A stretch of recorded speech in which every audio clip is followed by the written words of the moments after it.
to actually win every single game. I don't think I've ever won. I think I've won, but I know I've lost too. I'm a mixed bag at this point. So Same here. It's a little ridiculous, and he's not going to be able to play until maybe the last Sunday, this time. So we'll see. But ha. Oh, it doesn't work. Never mind. oh, what didn't work? Wait, no. Are you trying to type in first? It I might did work. type in first. It should work here. Let me double check that. Yes, streamer box. There you go. There you I did it. go. I did it before. I did it before you. Your Before streamer was telling on live, right? Yeah. Even though you were live, I saw your face there. So Gotcha. Yes. So you're the icebreaker. sorry. Good job. TikTok service is blocked around available. What do you mean? What? No, what happened? Do they have a firewall? For what now? Wait, it might be again. I don't know what happened. Do it again. Refresh. Refresh what? I'll refresh mine. Continue. I was giving this error code. Sorry, I just noticed I had an error code.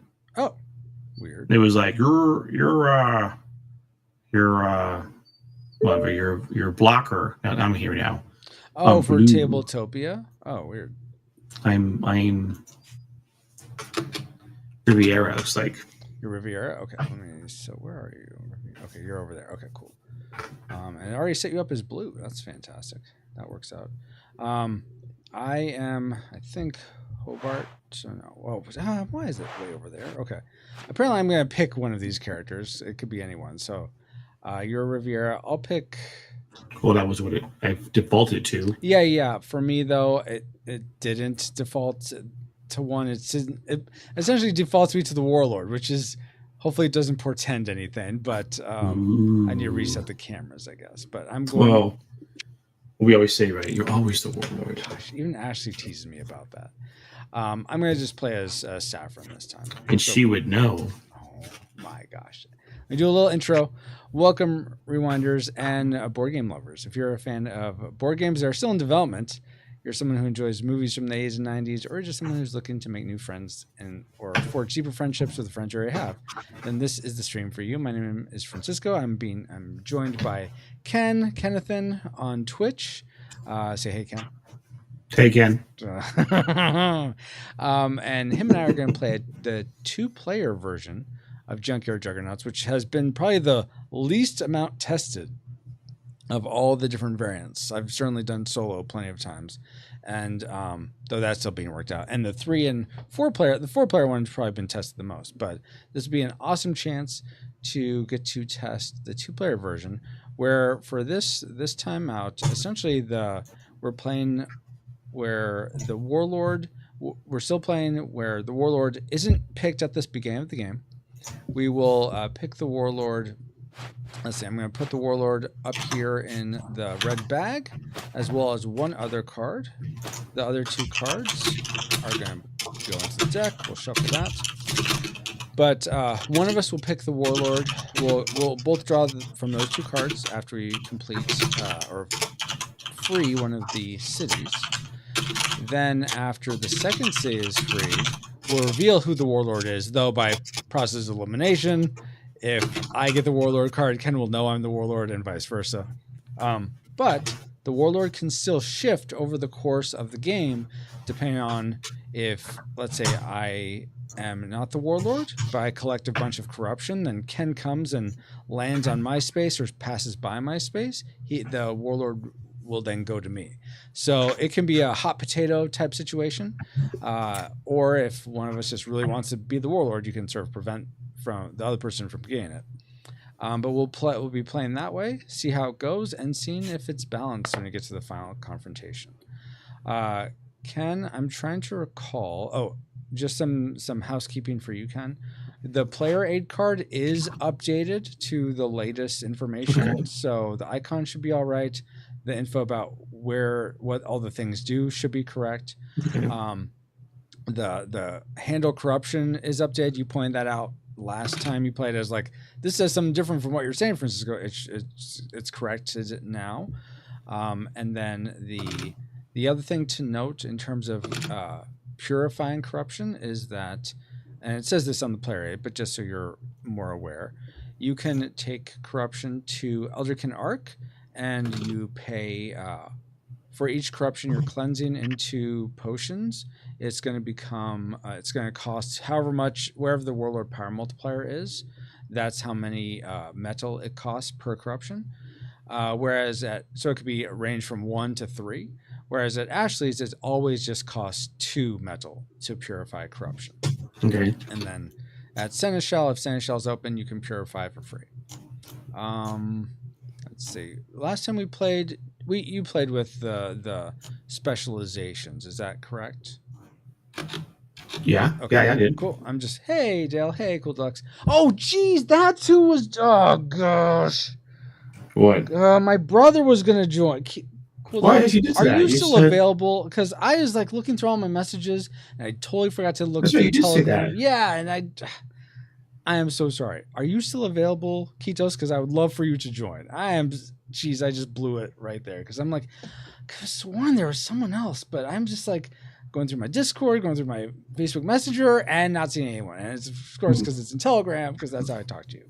So, if you're still available, Cool Deluxe, can I send you the invite to join? I'm just waiting. But hello, Dale. How are you doing? So sorry. Oh my gosh. Yeah, I'm okay. Phew. Okay, let me send you all that stuff. Cool Deluxe. All right, cool. Yeah. Okay. So we're not going to play the 2-player variant. We'll do some rules explanation because Kitos I don't think has played with specializations and whatnot. It's a But that'll be fine. So refresher anyway. So yeah, cool. yeah. Okay. Cool. Perfect. Okay. So give me 1 minute, guys. Okay.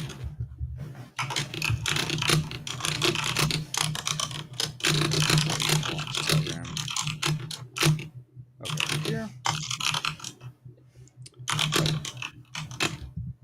So here is the game for where to join. So let's close out this game, Ken, since we can't add more people. So it should still be the same link, but I'm gonna close the room, Okay. and I'll just put the link back in if it ends up being different. So hold please, everyone, while we try this again. This. Okay, it will be a different link. So give me a second. Everyone gets to watch me do this. Isn't it amazing? It is amazing. I forgot Kitos was joining. Behind the scene. So he's in Twitch is like, I never got an invite from Cisco. I'm like, oh my gosh. Worst brother ever. Worst brother ever. Isn't Ken Knuff? Oh my Isn't gosh. he Knuff? Yes, Ken is Knuff, but ideally we have more than just Ken. Ken is Knuff. I'm guessing you won. I think that's from the Barbie movie. It is. Oh, really? Oh, perfect. Yeah. All right, copy URL. Okay, there it is for you, Ken, and here it is for you, Kitos. And then the Video Ninja link to join Video Ninja. Let me get that real quick. Copy link for video. There's that, and the password is this. Cool Deluxe. All right. So while you're getting into Video Ninja, Ken's voice is doubled. It Ken, is. oh, I've watched it. Ken's enough. Wait, is it? Hmm. It's Look, Cardio said. I don't know. Let me look here. Talk to us about Ken's voice balancing is it. doubled. Okay, why would it be? Oh, I know why. Hold on. Yes, I know why. Okay, now it should not be doubled anymore. Can you say something, Ken? Double. Okay. Toil and Double. Trouble. What's that? Double Mint Twins? Or Doublemint Gum, yeah. Double Mint Gum? That's right. Ken is more than enough. He's good now. Okay, thank you, Carlito, for saying something. Only God is good. That's a good point. Very true. Thanks for Jesus juking me, Ken. Appreciate that. Let's see here. Yeah, it doesn't look like you've joined the video yet, Kitos, but no worries. Jeez. Still can't believe that. I can, because it actually happened. Thanks. Good. Wonderful. I can believe okay. it. Great. I always think it's not necessarily Thanks. the problems we do, it's how we handle the problems. That's true. Hey, that's, you know what? See, this is why you're the beard of wisdom, Ken. You have gems like that you drop on us. Okay. Looks. Oh, you need to still hit ready in the new Tabletopia room, Ken. Oh. Yep. Sorry, I was waiting for you. And then I'm not sure why video doesn't give me any place for my mic. Oh, that's weird. It should. Let's see. Like at the bottom row, there's like a mic button. I mean, I'll just show you real quick what I'm seeing. Ketos. 9 Hobart. So this is what I'm seeing. And now we're seeing everything, guys. But like down here, there's a mic thing. I know it's a little different for guests, but by the way, just call. Okay, Q. I'm so sorry. So sorry. Q in the house. Thank you for letting me know. Or Cool Deluxe, maybe. Yeah. Sorry about that. Why are these all? Oh, crap.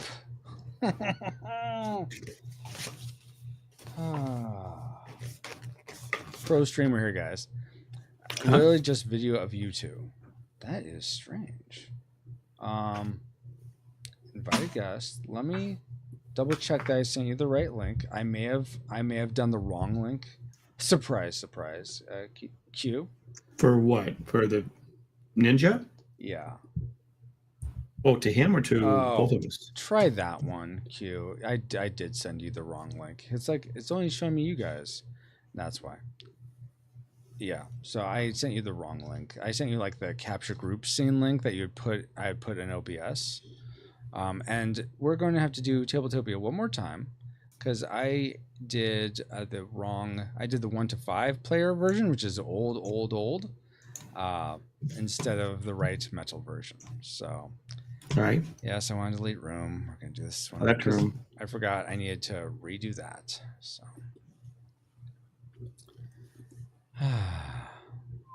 Okay, let's try this one more time. I'm going to turn off the 1 to 5 just so I don't accidentally turn it on.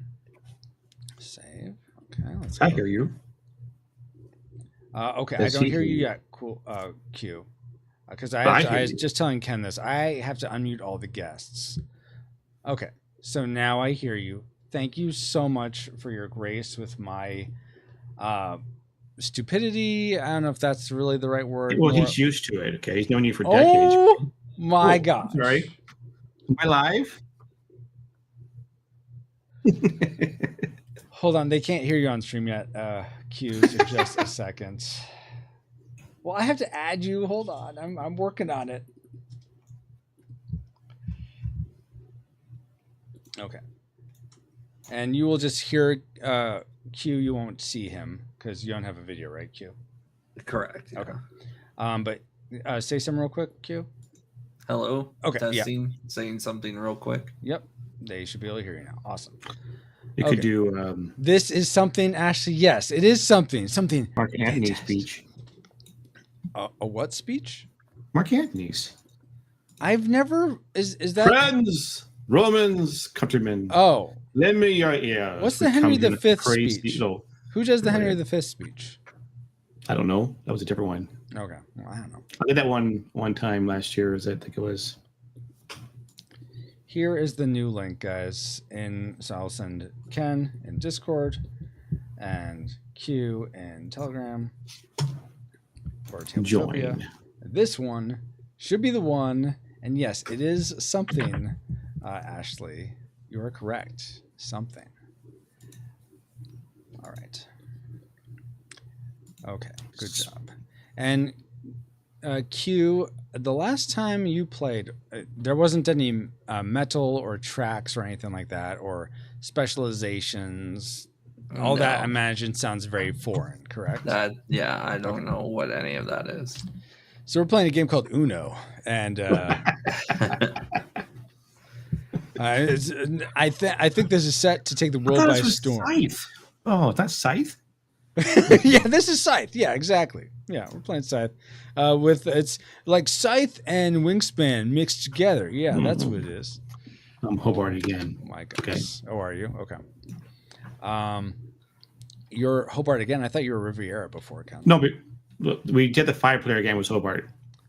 Oh, okay, okay. Technically, it's the third time I've had a character in front of me. Good point. Okay, so Ken, when you sort of when it sort of put your camera down, what character did it show you as next? Hobart. Hobart. Okay, so let me change. Showed me as Twig. So there should be a character card to the left of your player board. So it looks like you are Malcolm. Q. Okay. All right. So I change you to green, and I'll change Ken to purple. And then I am playing as a Saffron, so I'm going to be red. And Revere is not playing. You mean you're playing as the Warlord? I am. That is yet to be seen. That is true. Oh my Yeah, gosh, you guys! That's right. He's always the warlord. He is. I am not. What? Apparently, he says Ashley confirmed it. So She's always like, I have photographic evidence that you're the warlord. I'm like, what? Just because I have a black hoodie, zip up hoodie with the hood up, doesn't make me the warlord. there you go, Jedi. All right. So I'll go through. I can send it to anyone who needs. Oh my gosh. So I will go through real quick. The premise is still the same. A warlord things were going fine, and then we were playing as Magineers who have been trained in the ways of merging magic and machine. One night, Wow, Dale. One day, our parents disappear. Don't know what happens. The next day, we get reports from the 4 cities of Galmany that they have been enslaved by these massive machines. And our tutor decides the best course of action, with fires erupting in the capital now, that he takes us down to the junkyard to put the things we've learned to the test, merging old parts from the robots of old to create our own things called juggernauts. So the whole building a juggernaut from 4 cards is still the same. The main things that have changed since, especially the last time Q has played, is first off, let's go over what the breakdown of the cards. So I'm going to put this 2 card that was at the top of the board underneath on sort of the word Galmany on the map. So if you guys could hover over that and press spacebar to zoom it up so that we're all looking at the same card. Mm-hmm. So you'll see all the cards, all these power cards are multi-use cards like they have always been. At the top of this card is the legs, the bottom is the arms. The base metal power, so we're working in something called metal now, METTLE. So it stands for both the metallic substance and also your power or fortitude or vigor. Not vigor, that's not the right word. Something like that, but power, fortitude, etc. So each of these cards has a base level and then a maximum upgrade level. So for instance, with this card, the base level would be a metal of 2, and then the maximum you can upgrade it would be to a metal of 5. That's what the numbers in the corners are. So for instance, if I put this, I'll use Q's player board, for example. And then I'll contrast it with Ken's. Actually, I'm going to start with Ken.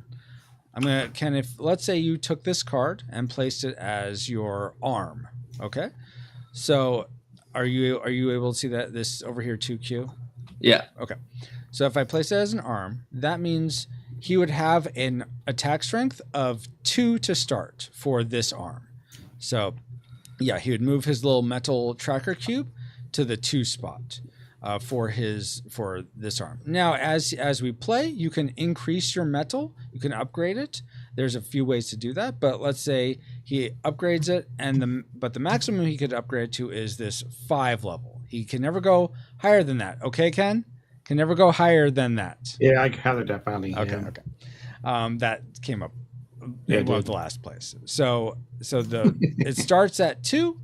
It can go down below. It can go down to 1 as you lose metal, and eventually the metal will come. If it comes off at 1, you have no more metal, and then the limb still stays there unless it's destroyed, which the next hit it would take, it would be destroyed. And the reason it stays there is because you might be able to play a card or get something that allows you to increase your metal right back in the middle of combat, and then you could be back in the fight. All right, so that's base metal, upgrade metal. Now, the twist to this is, Q, if you were to have taken this card, and let's say we'll put it in a leg spot, because it matches because it's an Earth card and you're the Earth Mageneer, you actually get to start with its fully upgraded amount. So I start at 5 metal. Start at 5 metal, exactly. So you'd place this little cube at the 5 for the left leg track. So right there. Yeah. Okay. So that's how that works. The same thing applies though, but again, it would, even though it's at the 5 and you start with fully upgrade, you can't ever upgrade it higher. If you want to have a higher, more speed, you'd have to get a new card to be able to replace out. Okay.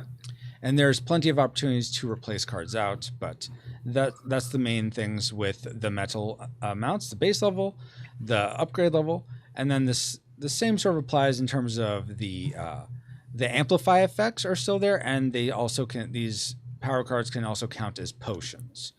So those are the main things with the power cards. The goal of the game is still the same. One of us is going to end up being the warlord, and you have to defeat the warlord if you're the Mageneers, or if you're the warlord, you have to defeat the Mageneers to win. So those are the different dynamics.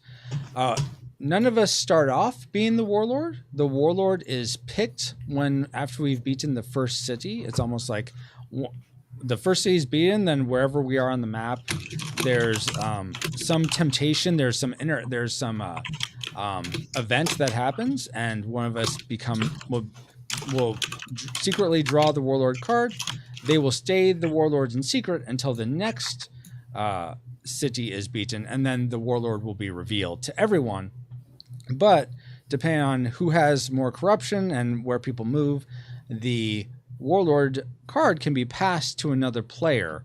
So you won't necessarily end up being the warlord if you get the warlord card into the end of the game, but it's a higher probability that's going to be the case. Okay, so there's a lot right there so far. There's more to when we're actually adventuring around the board. Things that are gonna be different for you, Q, and probably mostly the same for you, Ken. But let's go ahead and start. You can just call me K. Okay. Okay. I'm sorry. Let's go ahead and start with my that. head, because like I know it's Keto, right? This is name. No, that's not quite. Or you have it mostly right, but okay, I don't know. Sorry. I'm sorry. You want to be called Q? That's totally fine. And so I'll definitely respect that. Thank you for telling me, by the way. Let's go ahead and start the game. I'm sorry. Jeez, K, why you gotta be like that? All right, so here's how we start. We're all going to take, when it's your turn, you're going to take 6 cards from this pile. And yes, there are cards that are face up because it's a junk pile. Sometimes if you went up to a junk pile, you'd be able to recognize, oh yeah, that's Carburetor. Oh yeah, that's a Dolly. I don't know what's that. It's all dirty. It's all covered in dirt. I don't know what it is.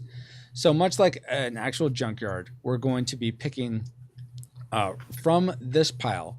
When it's your turn, you take 6 cards, and a reminder to take a card, you hover over and press T to take it into your hand. You'll do that 6 times to take 6 cards. Then I'll go to the next person. Once we've all taken 6 cards, then you'll be able to mulligan or get rid of 0 to 3 cards. You can keep your whole hand or get rid of up to 3.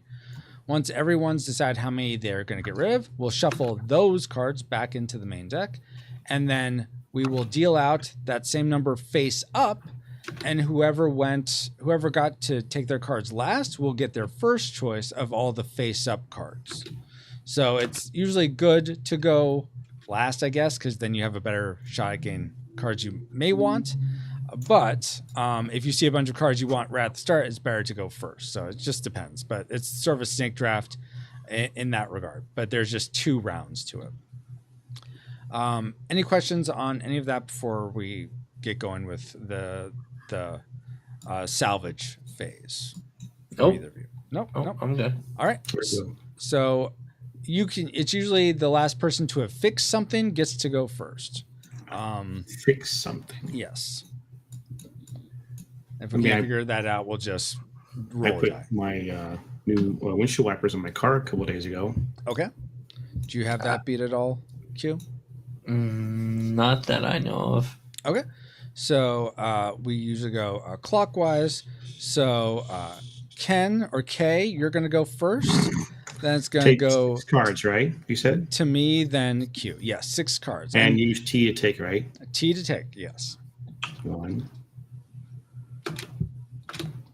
2. Oh, pause before you do any more, Ken. Just so Q and you are aware. I'm going to go. I forgot to mention this. I'm going to take this this card that is at the top of the board as an example again. For the amplify effects, for instance, this one is Systems Purge. Purge. Yeah. If you play a card as an amplify effect and it matches your Mageneer, it doesn't get used up. I mean, it doesn't just get junked. It goes into your used amplify cards pile, and at the end of combat, it will go back into your hand. So you won't just lose every card when you play as an amplify. If it matches your element, Mageneer, yeah. your Mageneer's element, it'll go back into your hand. If it doesn't match, then yes, you can still use it, but it will get burned up. If you use it as a potion, it always gets burned up. But I just want to make that clear in case you're picking cards not just to have an upgraded Juggernaut, but also, I want to use that every time I'm in combat type of thing. Okay, that's good to know. Yeah. Yeah. Okay. So Ken's still picking his cards.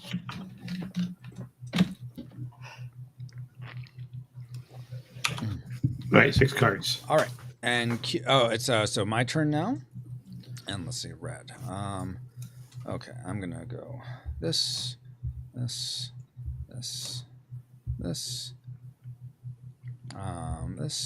and that. All right, I have my 6 cards.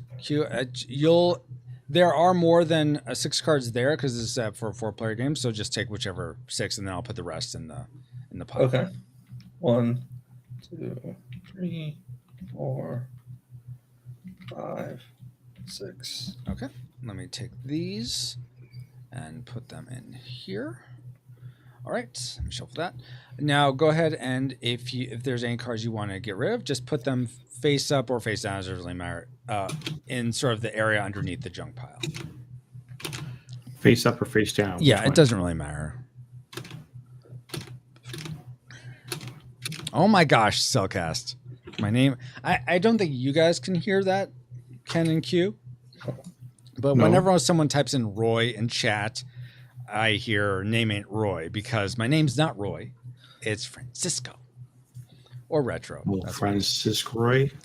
No! Oh, wait. So, I'm sorry. So how many cards can we put back? Up to 3. Up to 3 cards. You can keep your whole hand if you want. You don't have to put any cards back if you like your hand. Oof. That's right. What I do with these. Oh my gosh. One thing you gotta remember that the abilities of the other side card, what do they call them? These other cards, these upgrades or no, healer. Are you talking? Oh, okay. Okay. Hero Forge. No, what's it called? Oh my gosh. Specializations? Yeah, so a reminder to myself is the fact that one of those colors on the card is of your character. While you have have your different limbs, right? When it says like, hey, you have to have like right now I'm looking at 1 red, 1 purple, and 2 red, 1 blue, 2 purple, 2 reds. The 1 purple is me. Yes. Okay? I forgot that last time. So let me go over that since you brought it up, Ken, just so Q can be familiar with it. So Q, what Ken is referring to is these 4 cards up above the blue player and me. So these are the specialization cards. So have you ever played Final Fantasy Tactics? No. Okay. But I imagine I'm sure you've played games like it where it's a strategy game. XCOM. So think of XCOM, yeah. Okay? Yeah. So after the first, at the beginning of the game, everyone's sort of the same. But as you go, one will be a sniper, one will be a heavy weapons. Yeah. Okay, so think of these specializations kind of like that, where after you've done 1 heroic feat, and there's a few ways to do that. One of them is defeating a Jungle. when you've done a heroic feat, you get to pick from any of these specialization cards. So you could be, and they're double sided. So you could be like purple is rogue or mystic. The blue one is pirate or commodore, warden or witch doctor, sage or barbarian. So there's different sides, and there's the middle sections. The white text on the black is you get regardless of whenever you get a heroic feat. So like the first one for that one you're reading, the first heroic feat you'll get 1 charge. Oh, I see. And 4 metal. So just that you get. Then, based on how your Juggernaut is built, you'll have access to all of those specials. So, Grow Garden Wall, Fire Flower, Briar Wall. So, for instance, because you are the Earth Magineer, you'll automatically have access to the first one, Grow Garden Wall, because all you need is a green, and golem, and at the top of your Malcolm cards it says this counts as an Earth for your Juggernaut. So wait, say that again. Okay, so on this card, on your Malcolm card, at the top, if you Malcolm counts as green for golem. Yeah, 1 Earth for your Juggernaut and for amplify effects. Okay. So that's that means like you could essentially if you picked this specialization, the Warden, you would automatically get this bottom one, regardless. You could have even if I don't have any green in my Mac. Exactly. Yes. So the way these are sort of structured, these specializations, is most people, it is possible to get the first level, both second levels, but I think I made it impossible to get all 5 specials. Like the top level, you're gonna have to decide which way you're gonna spec. Oh, right. Yeah. Good point. So those will come in later, but usually you sort of pick the one with that matches your Juggernaut. It doesn't have to match your Magineer. You could you could pick this rogue one if you want. If you end up with a bunch of wind cards, that's fine. Just you can pick the rogue one or any of these. You're mainly just going with the one that matches either your own personal play style. It's like, okay, I may not have these limbs, but I'm going to be remaking my Juggernaut so that I can use these, or it's just the one that matches with what you have. Okay.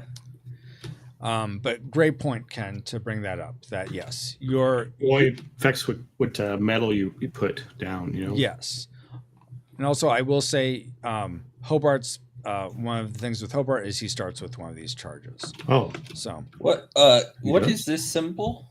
Let's see. I'm looking at. Let me see. Green mouse. Are you talking about the lightning symbol, or the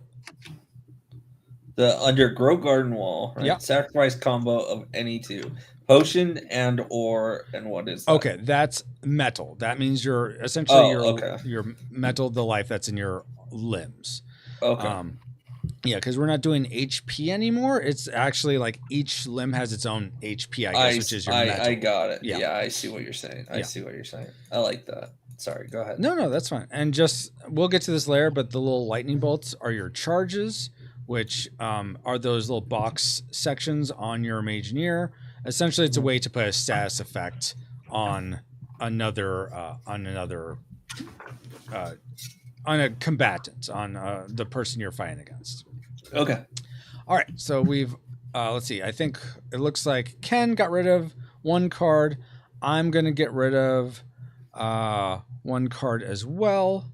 Gonna get rid of that one. Q, are you getting rid of any cards? Or you're still thinking about it? Oh, sorry. Yeah, let me get rid of something. And Cellcast, is the Roy Lord winning? There's no Roy Lord here. There's no one named Roy, and I'm not the Warlord if that's when you're insinuating. Not yet. And up to 3, right? Up to 3. Yeah.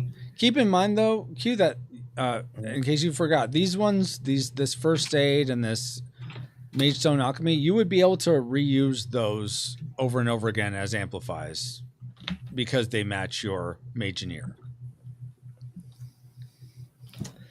Okay, I'll take the suggestion. I'm just saying. I was just because that's an easy thing to forget. I'm just throwing a lot of new stuff at you, so I didn't want you to be like, oh man, no, yeah, that's right. Okay. Yeah, that's good. That's good. Okay, so you're good with your 6. Let's hope so. Okay, all right. So I'm gonna put these 2 back in. Actually, wait. Sorry. Oh, that's fine. That's fine. Go ahead. I don't want to get rid of, but I need to. I need a different limb. Okay, so put that one in. We'll shuffle. This way, we're not getting just those same cards we put in, and then you end up with the same card that you didn't want. Okay, so I think we all put in 1. Well, by you shuffling it, the possibility now exists. I guess it does, but you could also get something else that you may want more. No, you put it on the bottom, and it would guarantee it. So, all right. Okay, so and I go first, right? You go first. So you pick any of those Excellent. that you'd want. All right, and then let's see. Then it goes back to me. you. Yeah, I'm last. Let's see which of these looks good. This one might be nice to have in a pinch. All right, and Ken, you're left with that one. All right, so now that we've finished the salvage phase, now we build. Building just happens concurrently. We don't take turns or anything. You just build as you can. The different rule for this now for you, Q, I think Ken probably remembers, but in case he doesn't, in terms of like balancing your juggernaut, your right arm has to equal or be less than your right leg in terms of the metal amount. So you can't have a metal, like a right arm metal of 5 on a right leg metal of 2. It has to be, the leg has to be essentially more powerful. And if you put a limb in that's upgraded, the upgrade amount is going to count for the full amount. So if your arm is upgraded to 10 and your leg's upgraded to 5 or is only 5, that won't work. So keep that in mind as well. Okay. All right. I'm going to be over here, Mr. Chunk. And I think I was saying this before I realized you were trying to join Q, and I'm sorry again about totally forgetting that you were going to be joining today. The player aid cards by your Mageneer are updated to show icons on one side if you're like, what is this icon? And then the places when we get into camping, what the different places on the board do.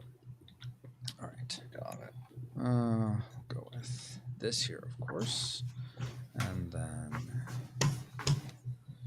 okay, so that'll be 10, 8, 6, and then we'll keep those ones. Go 2, and Ken's giggling. I'm not sure how to take No, that. I was reading again Cellcast, Oh, the Roy Lord and the Roy Tro just agreeing. Yeah. Oh my goodness. I'm sorry. I'm just glad you are fun about these things. I am that. I'm Mr. Fun. You can call me F for Mr. fun. Fun One. Mr. Oh my goodness. Or we can call you R for Roy. How dare you, Ashley? How dare you? I'm not R for Roy. Francisco. Yes. There's an R in there. Oh my gosh. See, Francisco. Just why don't you just stop, Ken? It's not gonna work. You can just stop. I'm sorry. I don't think you are. I don't think you are sorry. I dare say, oh my gosh, Ashley. Hey, I'm trying to not do one thing, so don't push me. Okay, fair. No, right. I'm just kidding. Let's see. What's going on there? There we go. So were you gonna use these little covers, Ken, or not? Oh, Not that you have to. I'm just curious if you were going to, because I know they're easy to sort of not see since they're black and all. no, I forgot about that. Yeah. All There right. you go. I am a Inferno type Hurricane Thunder. Thunder Hurricane, but yes, because usually you read left to right. True. I mean, I guess you could be a Hurricane That's a Thunder. good point. I was doing counterclockwise, right? Yeah. A good point. Inferno type Thunder Hurricane. Nice. I'm Inferno Gray Jungle Spider. Nice. Interesting. I am. That's cool because thunder would be in a hurricane. That makes sense. And a spider would have a jungle. So that's what? Jungle would have a spider is what I was trying to say. There you go, Dale. And I didn't go that far yet. I think I Troy Cisco Dale. Oh my gosh. And I'm a Pyre rank War Katana. So that's what I got.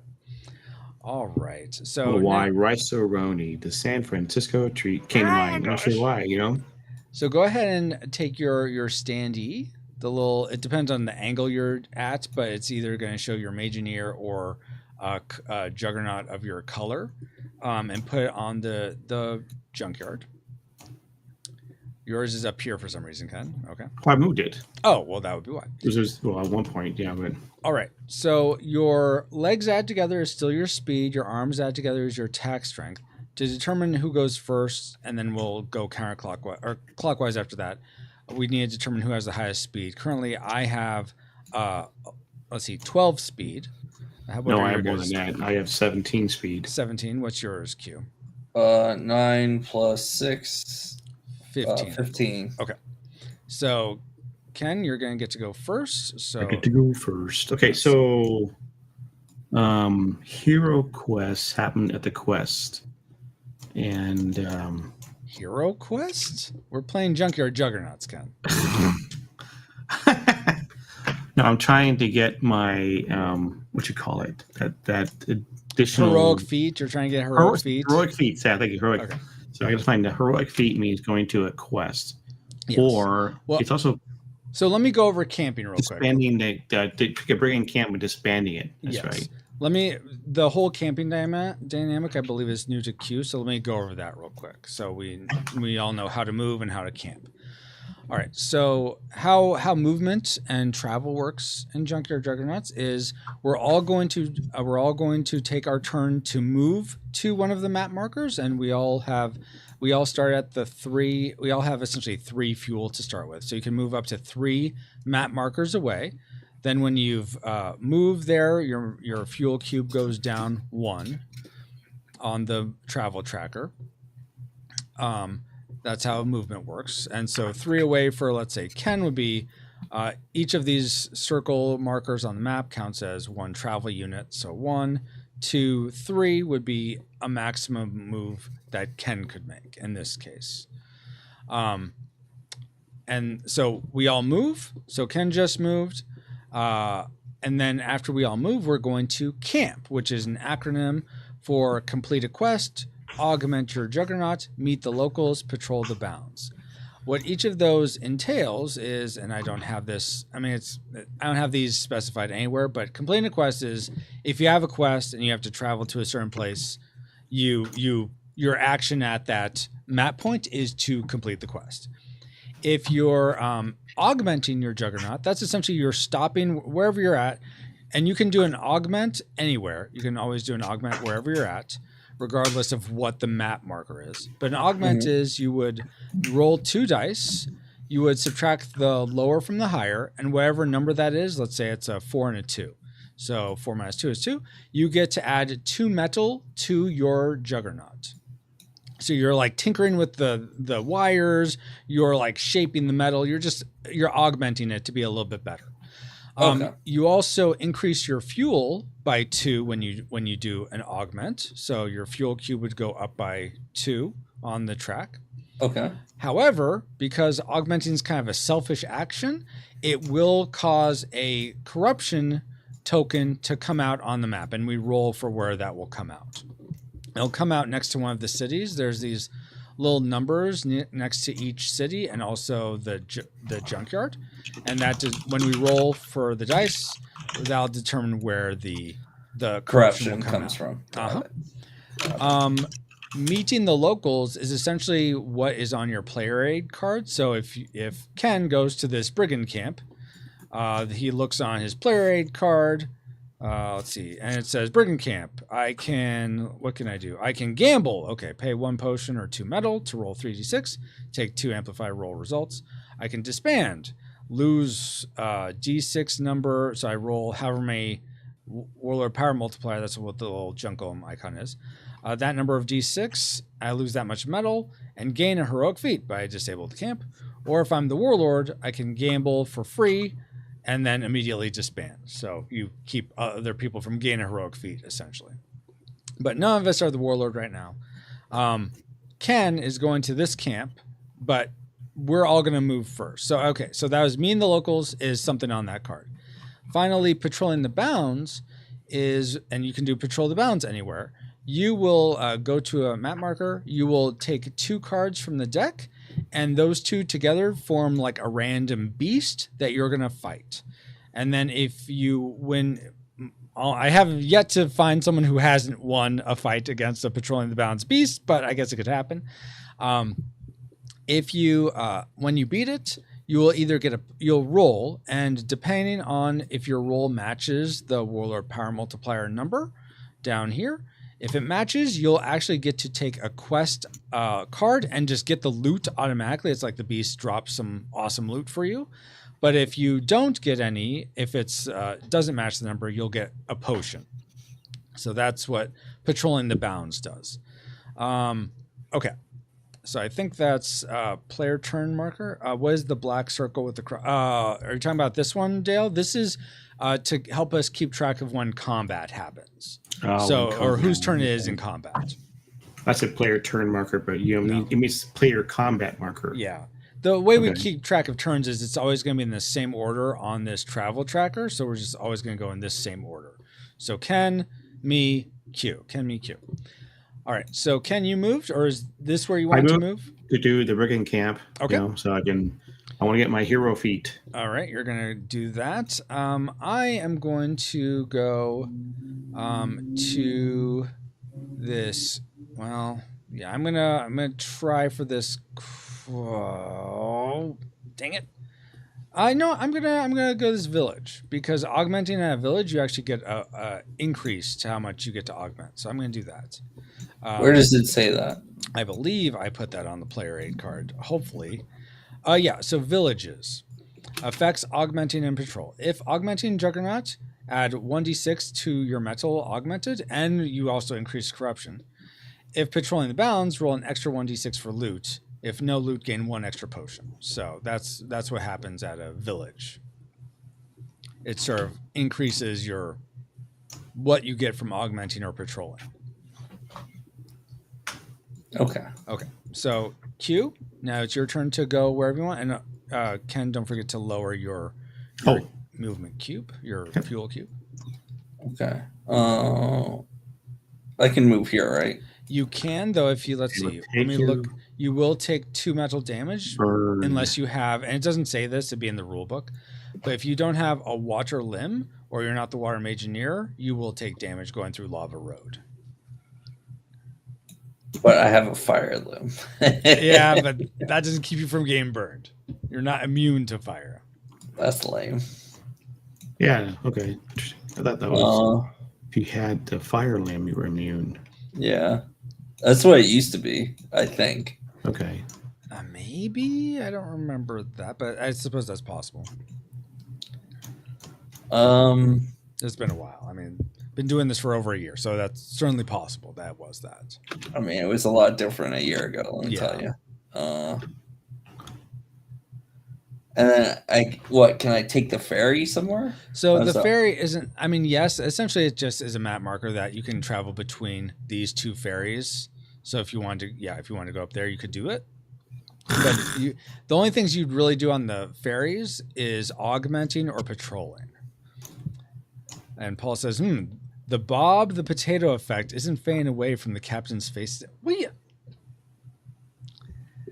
Okay, let's do this then. Let's do this.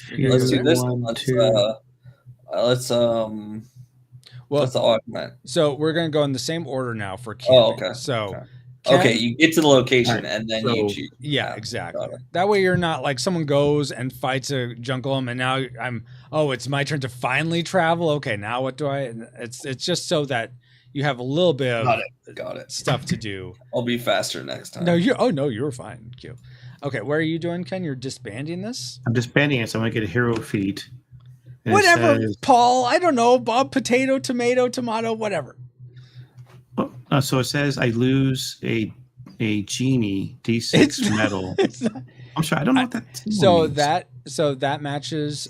If you look at the up here, it's Oh, the that's a Warlord power Warlord. multiplier. So Multiplier now is just 1, right? So 1 times nothing is 1d6. Yeah, so you one roll is 1d6. nothing. So I roll 1d6, okay, to then, well, we'll find out. 5. 5. So you take 5 metal damage. What? Now you don't Nice. have to Well, do that's that. fine. You can be Yeah, like, well- whoa, that brigand camp looks too strong. Roll extra 1d6 with benefits you than making any roll breaks turn types. That's not going to help you here. That's That's only not here. So Yeah. I can do what now you said? How do I not take damage? Oh, I'm sorry. I will take damage, but I'm just curious. Yeah. So now if you were to gamble, you could have rolled 1 extra d6 to benefit you, but this would not benefit you at all to roll it. Why not? If I roll another dice, I could get less. No, but it's however many dice you roll, that's how much damage you're taking. So Oh, never mind. I'm gonna go 1, 2. There's 2. 1, 2, 3. Wait, that's not right. So it's 8 minus 3 is 5. That's right. Yep. Then 9 minus 2 is 7. Right. Okay, that's fine. So that's take that. So now I did that. Uh-huh. So and as the hero feat, I get a hero feat. So Yep, I'm so gonna let pick me a purple card. disable this. So yeah, you pick whichever specialization you want. So you're taking that one. So you got how do you do this? You guys, So once you get in position, you can press U to sort of place it U. under a card. there you go. Wait, And- when do you get to take a specialization? When you perform a heroic feat. So one of the ways you do a Oh, heroic okay, feat. got it. That's so first that's all I hero need to feat, know. I get one charge and 1 medal. Okay, yep, that's right. So I get to fix one of my medals up again. Yep. Okay, Exactly. and I get another charge. I had 1 you set up in the beginning. Yeah, so you get another one to New put charge. down So here. Yep, boom. exactly. Okay. My charge, of course, has a whole bar available shock charges. Okay, so Mhm. my basic right now, heroic feat, Eye of the Storm. I complete a focus charge before beginning each combat. Yeah. And So what is that again? Focus charge again? So it's right to the left of your charges. It's one of your actions. A focus charge is essentially you can activate available shock charges you place on your I get juggernaut it. or your arms. Okay, all right. Yeah. There you go. Alright. I'm done with that then. Cool. All right. So now it's my turn, and what was I? Oh yeah, I was going to augment. So I'm going to roll 2 die. I'm going to use. Wait, doesn't corruption happen? Or It no? does, but you do the augmenting first, Okay. and Oh, I don't Paul cause is time corruption, right? warping. Okay. What's this warping? It's Someone it's on someone the did time warp under channel. yeah. It's something Paul did to look Oh, it back worked. at a thing from 2020. That's pretty cool though. How'd you? Okay, so I only got 1 extra medal, which is dumb, but okay. So I'm going to upgrade this leg by 1. But I'm on a village, so I get to roll 1. I have 1 more d6, so I'm going to roll 1 more, and I'll get that much extra. Oh, 6. Wow. Okay, I'll take that. 1, 2. Now that's fully upgraded. 1, 2. Okay, so I didn't get to use the full 6. 2017. Enter the Gungeon 2017. And now I do have to put it 2. Oh, I get to go up 2 on my fuel track. And now I do have to put 2 corruption down. So I'm going to roll for where the corruption happens. So how you determine it is you take the die you rolled, you subtract the Warlord power multiplier. So 6 minus 1 means 5. So corruption will happen around the, say that's a 5, which is swift. So 1 corruption there, and then another one. And corruption goes toward the seneschal as much as possible. So 2 corruptions just came out. If we go through all these corruptions, they're either on our boards or they're on the map, then that will trigger the final confrontation. So if we run out of corruptions down here, that triggers the end of the end game. Okay. All right. So that was mine. Now, Q, your turn. Okay. I'm going to patrol. Let's Hi, just go Clark. and try it. Okay, you're going to patrol the bounds. Awesome. Yeah. All right, so I'm going to put these cards over here. So here's one. Flip it. All right, you're going to be facing a, let's zoom in here. A vine spirit. Oh, those vine spirits. Oh, gosh. I mean, spirits come from vines, some of them. But okay, so this is essentially this has a attack strength of 1 and a speed of 2. 2. Okay. Yep. I should be able to defeat You this. should right? be able to defeat this, but when you patrol the bounds, the creature always gets to go first unless its legs match your Mageneer's elements. Like if these were flipped and this was green legs, then you would get to go first because you sense it coming. But because it's wind legs, it gets to go first. Got it. So you can't sense its hands. Exactly. You can't sense its hands. These vine leaves, you can't sense those. Just the roots, apparently. So you're going to roll for what it does. Let me actually bring up, I have this up in a document, so let me bring this up. But if I recall right, 1 to 4, it's going to attack. A 5, it's going to focus charge, and a 6, it's going to do a special. But let me double check this. Oh, I'm sorry. On a 1, it's going to pay a potion to renew. It can never do that. So if you roll a 1, it's going to do nothing. If you roll a 2, 2 or a 3, it's going to attack you. And if it rolls a 4 or 5, it's going to charge. It's going to focus charge, essentially. And if it does a 6, it's going to do a special attack. Okay. So go ahead and roll for what it does. Okay, 5. So it's going to focus charge. Right now, the most it could focus charge is 1 because it's the same as the Warlord Power Multiplier. So it has 1 blood charge on it. So if it attacks you, it will put essentially that blood charge will go on to you, Q. Okay. Right. But that's all it does for its turn. So I'm pretty sure you're going to be able to beat it before that happens. Yeah. Okay. All right. So now in combat, here are your options. You're going to look at your player card, and the actions are the things you take when you're the attacker. Okay. So a total attack is how to read this is, yes, exact. So the defender's metal minus attackers attack strength. Strength, yeah. Yeah. So you'll reduce the metal of the defender by your attack strength. Targeted attack is if you want to focus fire on one limb specifically, but that is adjusted by 1d6. If you roll a 1, it's going to miss. 2 through 5, it's going to do normal damage. If you roll a 6, it's double damage. It's critical. Yeah, it's a critical. Yeah, okay. And then a focus charge you can't do right now because you have no available charges. I have no venom, yeah. But so those are your options right now. Okay, let's just do a total attack. Okay. And so your attack strength is 8, is that right? 4 plus 4, 8. Yeah. Okay, 8. And I neglected to put these out, I'm sorry. So this had 1 metal up top here and 2 metal down here. So metal comes off from total attacks in a clockwise manner, starting with the legs. So 1, 2, 3, and then this counts as 4, and this counts as 5. So you destroyed the bounds guy. So he's dead. That vine spirits. The vine spirit is first sounds. Yeah, I mean that's actually my sound for all the beasts. Wouldn't it be like cracking like a branch? Sure, we'll go with that. I like that better.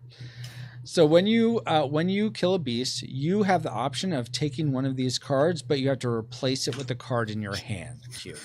So it's up to you if you want to do that. I have to replace it? You don't have to take either of them, but if you want to take one of them, you have to put one of your cards in your hand in place of it.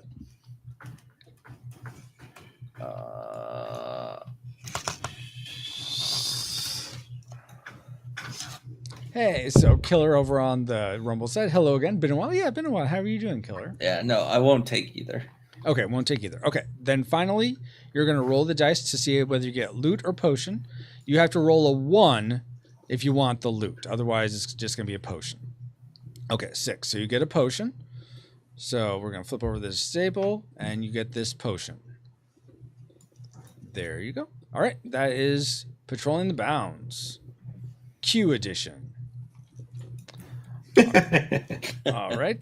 Cute Deplane, edition, deplane, yes. All right. So now that we've done a full turn, we've all moved, we've all camped. Now we roll for corruption. Will come out at the end of each of these rounds, each of these travel rounds. So, Q, if you want to roll for where corruption will come out, you can. I'll just let you do that. See, this is how I know Francisco's the warlord. He already put corruption. Oh, yeah, I did. Right? Yeah. Now we're making it worse. Yeah, he make it worse, right?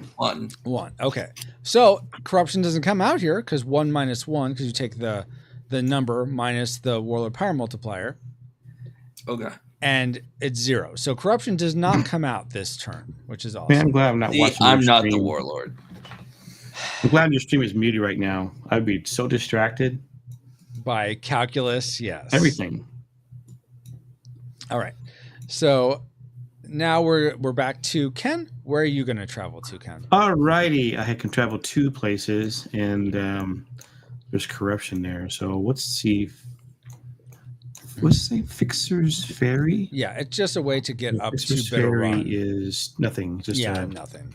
it's a ferry. I'm thinking about Yeah. that, but the problem with doing anything on Fixer's Ferry is that I'm already out of space on the player aid card, and I can't make those are like the jumbo cards already, and I don't want the text to be All right, super small. quest. You're Quest gonna do a time. quest? I will do Okay. a quest. Okay, so Okay, so just wait till we've all traveled, but perfect. Oh my gosh, with the Womps, PaulJPowers.com. And it's not Roy. That's very good. Glad you figured that out. Okay, I am going to actually, let's see, do I have any water limbs? Because I'm debating going up. No, I don't. And I don't want to lose. Well, actually, I have plenty of metal to deal with. So I'm actually going to do 1, 2, and try to take this guy out. Do you want to help me take out this city, Q? You don't have to if you want to do something else. I knew you were the warlord. No one's taken the warlord card yet. I guess technically he's right. No one's warlord. Does that waste my travel? Yes. Yeah. I mean, Right, you I don't. moved You can pick where to move to. I'm just saying, if you want to help me, you would have to travel to this city, and then we would battle together. Yeah, I mean, that was my plan to go there. Okay. Cool. Do we both get a heroic feat? So here's how it works. If we both do damage or apply a charge to the Junkolum, you will get a heroic feat. But the person that does the kill shot gets to determine how loot is distributed. That's how you've changed it, right? Yeah, Because okay. it's heroic feat, only. Okay, so you both can get a heroic feat if you Yes. down, but only by virtue of putting a charge on it. Okay. Well, that's how it used to be, but now Oh. it's if you do damage to it, if you've damaged it in any way, or you put a charge on it, you will get credit for a heroic feat. Yeah, that's right. Damage. Yeah, good. Yeah, because I know we played that way, Ken, and you're like, you just got it. Why don't I get That's any right. help? I damaged it. Why don't I get? I any? helped you, and you down it like ha ha ha, like. Oh my word! I should have not been the first attacker. Oh my gosh. Okay, so we've all moved. Now it's time to camp. Ken, go ahead and do your quest. All right, quest. I put this quest card up, right? Yeah. So I take a card in my hand. I lay it down so I can read it. Yep. It says, "The cartographer." Read aloud. You approach a man on a donkey, his head scanning one of the many scrolls in his saddlebag. You ask him if he is lost. Hurrah! He grunts, looking up at you. I gotta do a Francisco voice. What? Hurrah! Oh my gosh. No, Your Majesty. I know the way, and you are to find it. He hands you the scroll he was examining. You open it to see a map leading into the depths of the raid bite break. When you look up and to ask why, the man is gone. You find the way, fending off spiders that reduce your metal by 1d6 times the warlord Power multiplier. modifier. Take card, draw a pile, and play as artifact, or toss away the map away and move your fuel down to discard. And this thing, and the bonus artifact is the rest of the game, move anywhere on the map as if it were, oh my word. Okay, so I gotta find a way to So you raid, have- bite, break. Yeah, which is way up here at the top. Oh, mackerel. Yeah, you have to get all the way up there. Well, okay, so I got time then, right? I don't have to, don't do any. There, you can take the way through Blight's Bog without having to fight anything. Because if you were to attack a city or help in attacking a city, you would have to take the B option. But you can get up there. It's just going to take you a while. Okay, well, I'll try that. Just Okay. see how it plays out, you know. Okay, sounds good. Read my art. Well, not artifacts yet. It's just a card I got it. Yeah, open quest hold goes on. right there. Exactly. I'll find where to go. It goes there. Follow the game maker. I mean, you should put it just there. not reading my card to see where it is. You know, this is where you gotta let the player play. So Oh, they know fine. if it's intuitive or not. You know. No, I plan on being at every play session of this everywhere, so I can tell people how it's done. I hope not, but okay. I mean, that'd be great. I'm going to play up here, okay? Which means you got to come up here to my house. Exactly. Okay, good. Yes. Yeah. All right. I died. So Q. Now we are both fighting this guy at Headstone. I'm gonna place. Let's see, where can I place this? So, I guess I'm just gonna put him up here. I don't have dogs under the Warlord. If that works, can you see over here? Okay. Yeah. Okay. Cool. All right. So to determine how strong this guy is, we're going to. Oh, Headstone. Oh, you're attacking it. That's right. Okay, here you are. We're gonna pick. But See where his leg is. Don't hit my cubes, okay? All right, I'm trying not to. So he has 3 speed. He's pretty slow. Then his first arm is. Don't you remember a tortoise and a hare? Sometimes a slow will win. I guess so. So what he has his own buff. So Junkolum gains ×2 to arms, and he begins with a blood charge. So let's put a That's blood the charge 6 on there, huh? Oh. Yes. What? So this guy, this will be 6. Oh, and 1 blood charge. Okay.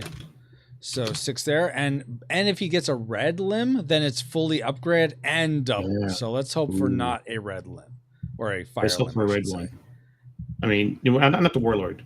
Ah, You're right. dang it! Oh, it's only 2. You jinxed Oh, us. cool. I did. I'm sorry. You say 4, so 8 then. So it's 8. It's 8. 8. Holy Yeah, that's not bad. moly. Well, that's better. That's not bad. I think we'll be okay, but I've seen worse. All right. So now it's based. Now we get to attack first, and I think it's based on speed. What's your speed again, Q? It's 9 plus 6, 15. 15. So I'm 15 also. I get to break ties because I'm Chonk, but I'm fine with you going first. So if you want to attack first, that's fine. See, he always does that because Okay. he's He's kill. going to do Yeah, I damage, know. Ken. He wants the loot. I know. Boom. That's That's right. dope. See? Boom. That's why he Okay, always gets fine. chomped. You know what? Fine, guys. I'm going to go first. No. Francisco, No, that's the way to play the game. no. You did no. fine. You did Yeah. fine. Okay. You did fine. That's just part of the game, right? I mean, that's one of the things that she's like, all right, I gotta play it out. Right. See if he goes first and I kill him, I get distribute the loot. Exactly. That's good. Yeah. Yes. I mean, I think I should just do a target attack on his Okay. fire Yeah. limb. Give that a shot.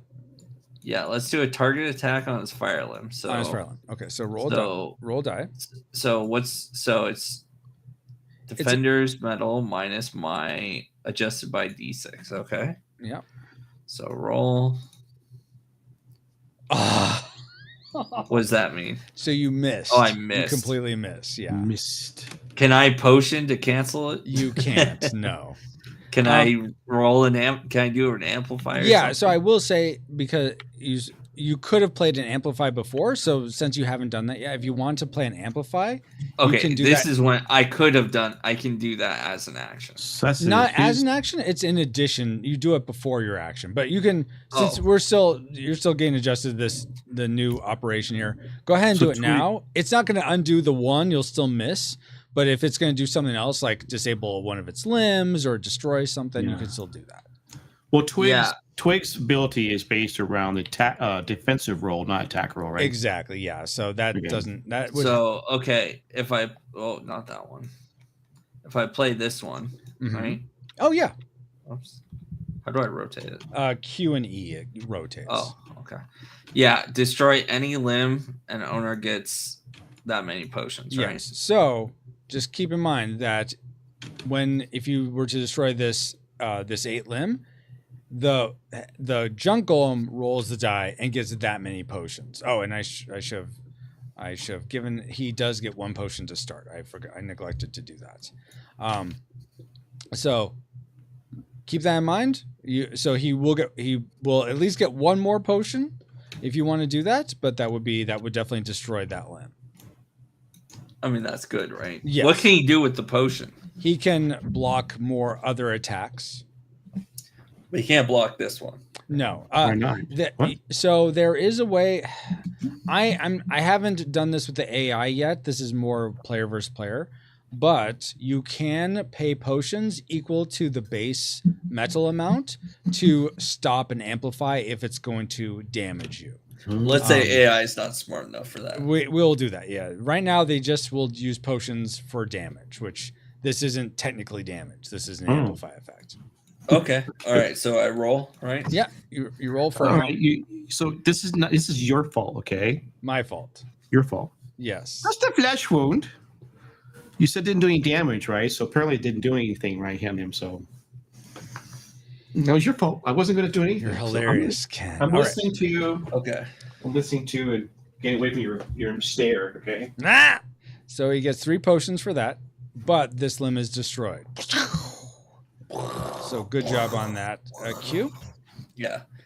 All I right. mean, that severely reduces his attack yes, power. absolutely. And your attack, And so does this go right back to my hand now? Or no, it goes into your used pile where your Malcolm is for some okay. reason. But yeah, use amplified cards go there. And then after combat, it will go back into your hand. Okay, got it. Got Yeah. it. So it's like a one-time use per combat type thing. Yeah, but it doesn't gotcha. go away. Yeah. However, because we forgot to do this, because you rolled and you played this as an amplify. I'm sorry, I'm moving it again. Okay. Everyone that it surges earth magic throughout the land. So everyone who has an earth limb or is the earth mageneer gets to roll a die. I think only you and the junk golem have that. Yeah, So I agree. you get to roll 1, 2, 3, 4 die, Q, and the junk golem is going to roll 1. So you can go ahead and grab 2 more die and roll those. Where are the dice? Oh. Up at the top, yeah. So I roll 4 dice, right? Just 3. 1 for. Oh, I'm sorry. Yes, 4. You're right. 4. 1 for And your. also the mageneer. 1 for the mageneer. So go ahead and roll those, and we'll see what the results are. Then we'll do the junk golem. Do I just Oh, you can Can I shift roll click. them all at once? Yeah, or if what? you shift click, that'll select them all. Got It also lets you draw a box around them, but Sorry. Okay. that's okay. No worries. Roll. All right. So here are your options. 6s are wow, you got 3 6s. And you only get 1 of these, but 6s are you get to draw an extra card from the pile, and a 2 is I think 2 potions. I'll take a card. Okay, yeah, that makes sense since those have cards all. Okay, those have I took a potions. Also. card. Yeah. Did you do that? Did you just do that already? Yeah, I just took Okay. one. Okay. Cool. All right.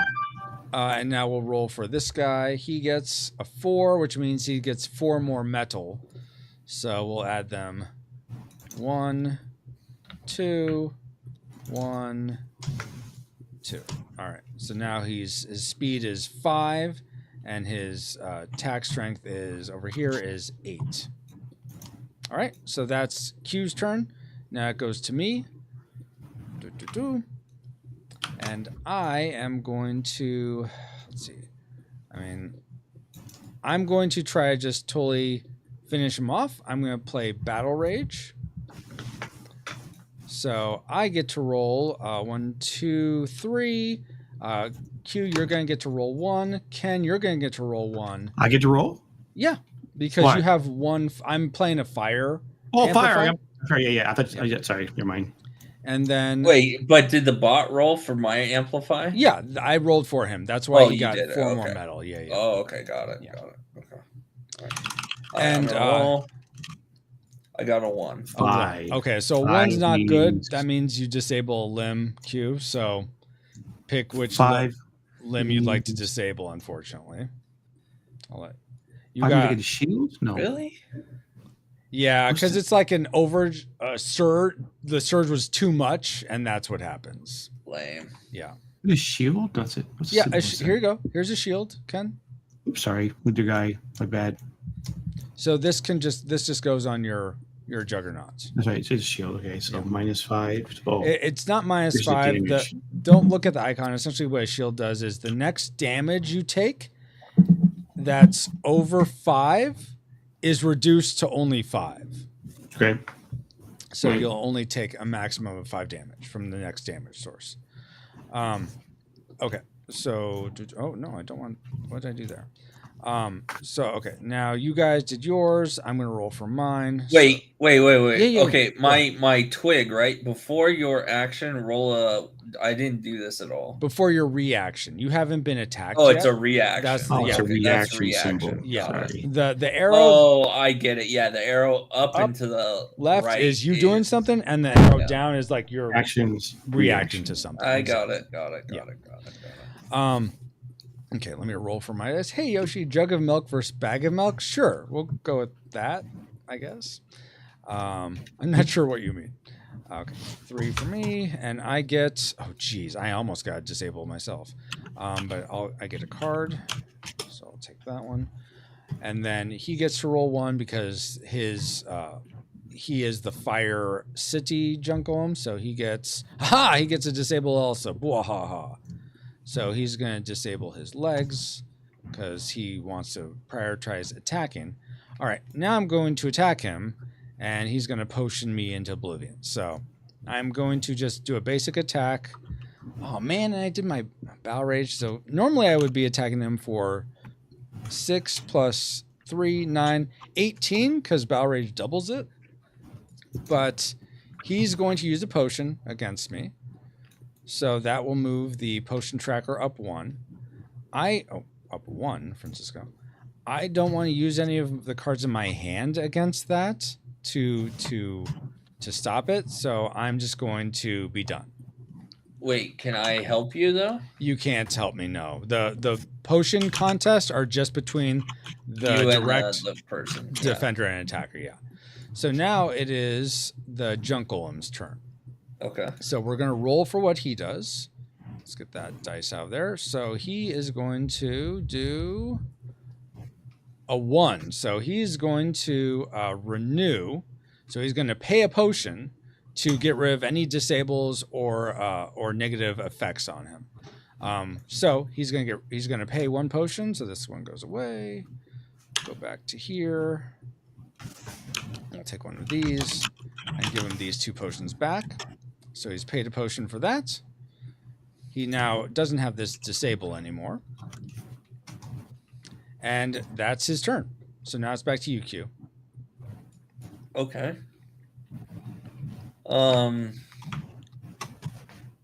I can't react to him doing that, right? No, because he didn't. Yeah, he didn't do it.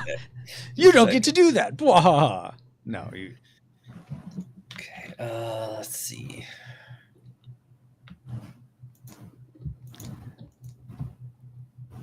I mean, I feel like you'd have better luck with another targeted attack, but I don't know if you want to risk missing again. I mean, a miss isn't so bad. No, it's not. Yeah, let's do another targeted attack. Okay. On his arm or his leg? I mean, I barely do any attack right now. I just do 4, right? Yeah, by the way, you could have put that disable on a leg if you'd prefer. You don't have to put it on an arm. Then you could do full damage still. So, what's the point then of... I guess, why wouldn't you always just put disables on the legs? Okay, so a couple reasons. First, if you want to, so in your reactions, there's the speed block reaction, which allows you to disable your most powerful limb and take no damage, but that's only if your speed is higher than the attacker's speed.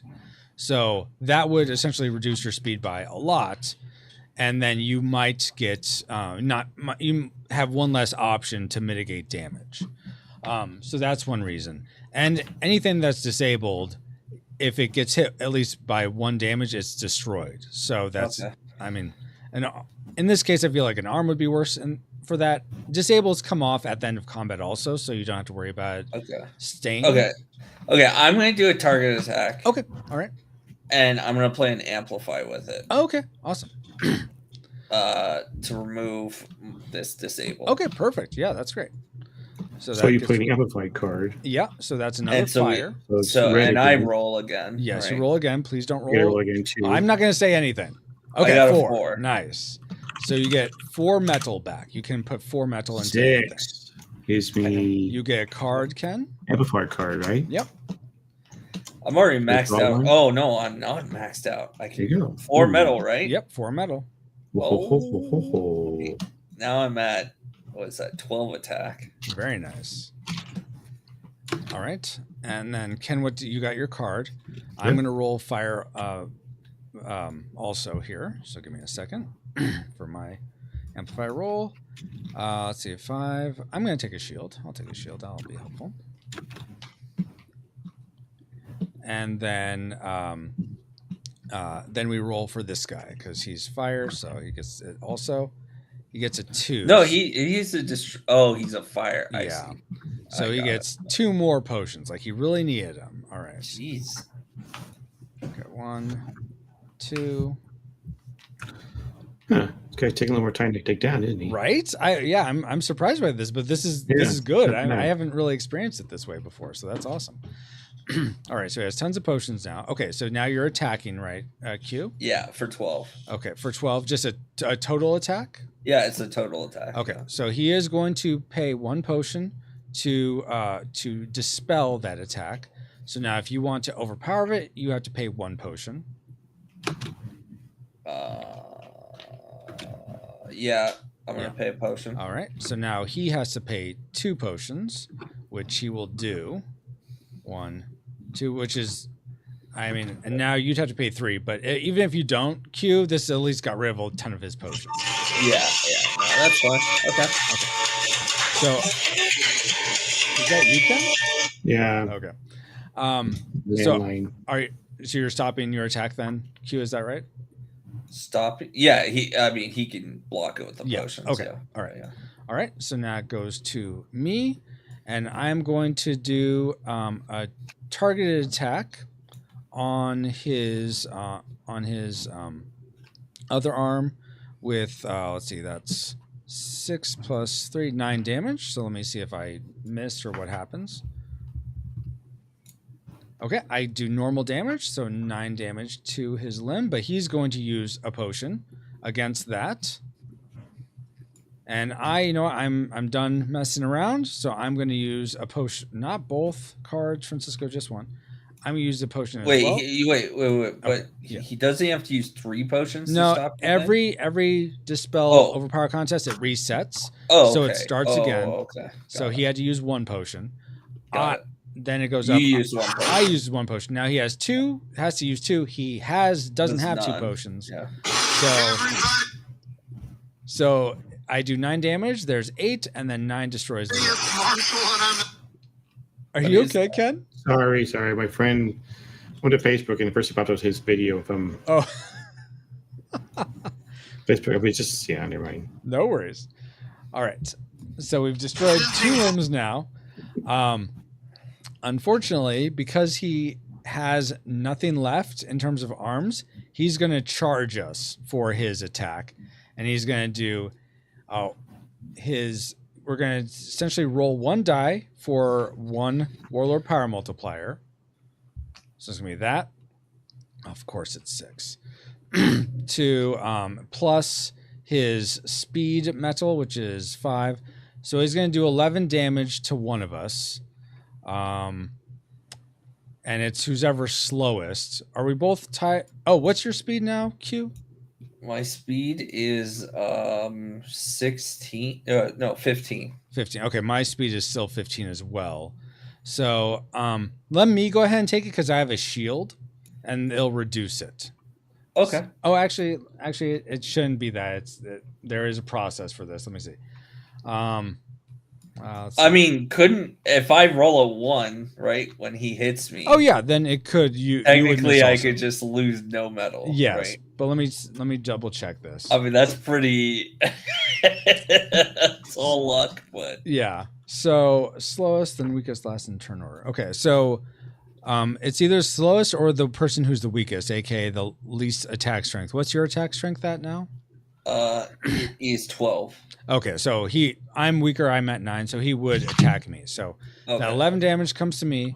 I'm going to use my shield, so it gets reduced to only 5 damage. So I take 5 damage, 1, 2, 3, 4, 5. Oh, it's like a. I see. It's like a protection. So I Exactly. mean, he could hit you for 100 and it would go all the way down to 5. Exactly right. I see. All right, so he kapooted himself by ramming me. And so who does that count for as defeating him? I would say it'd be me since I'm the one he attacked, and he destroyed himself on me. Well, of course you would say that. Doesn't that make sense though? I was the last one to attack him, though. That's true. You were the last one. Okay, let's roll a die for it because I really don't. I don't care. Maybe if he does it, if he charges, then whoever it could be, it just rolls. Okay, so we'll just roll. We'll do the high roll. So I'll roll this one. You roll this one. Okay. Yeah. 3. Okay, we'll do it again. Okay. So Hold on. I think you just. I hit the wrong thing. Okay, hold on. Okay, 2. So me then, because I got 4. Okay, fine. All right. So, he has for loot his limbs, 1 potion, and the body, which right now we're not really doing anything with. We did have these could change into golem guards, but no one ever really makes those. So I'm trying to figure out what to do with those guys. But for now, you'll get the torso, or one of us will get the torso. Okay. Are any of these limbs one you especially want, Q? Yeah, the green one. Okay, you can go ahead and have that. I just take it to the hand. You just take it in your hand. Yep. Okay. I'm going to take the potion that would have been available, which I'm trying to figure out where that... Oh, it's under there. So I'll take this potion.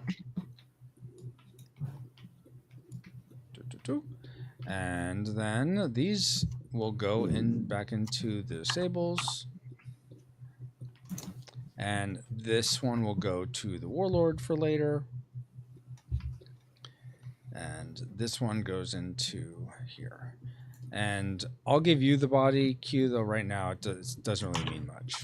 And then this card isn't, since it didn't match you, it gets used up, so it would go there. But that one goes back in your hand. Yep. Cool. This one goes back in my hand.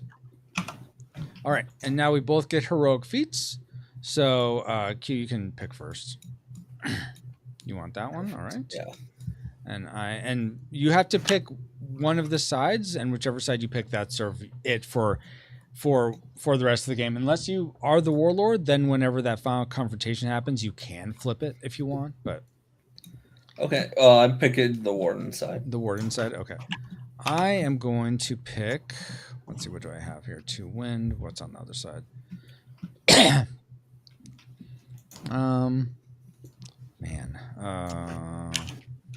Yeah, I guess I'll go with. Well, I could get one of these later, but I don't know.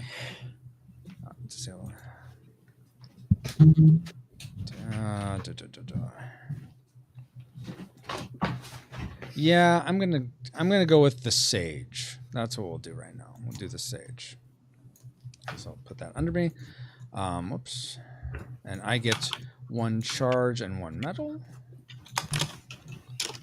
Okay, we'll put my metal to... Oh, that can't go up anymore. That's fine.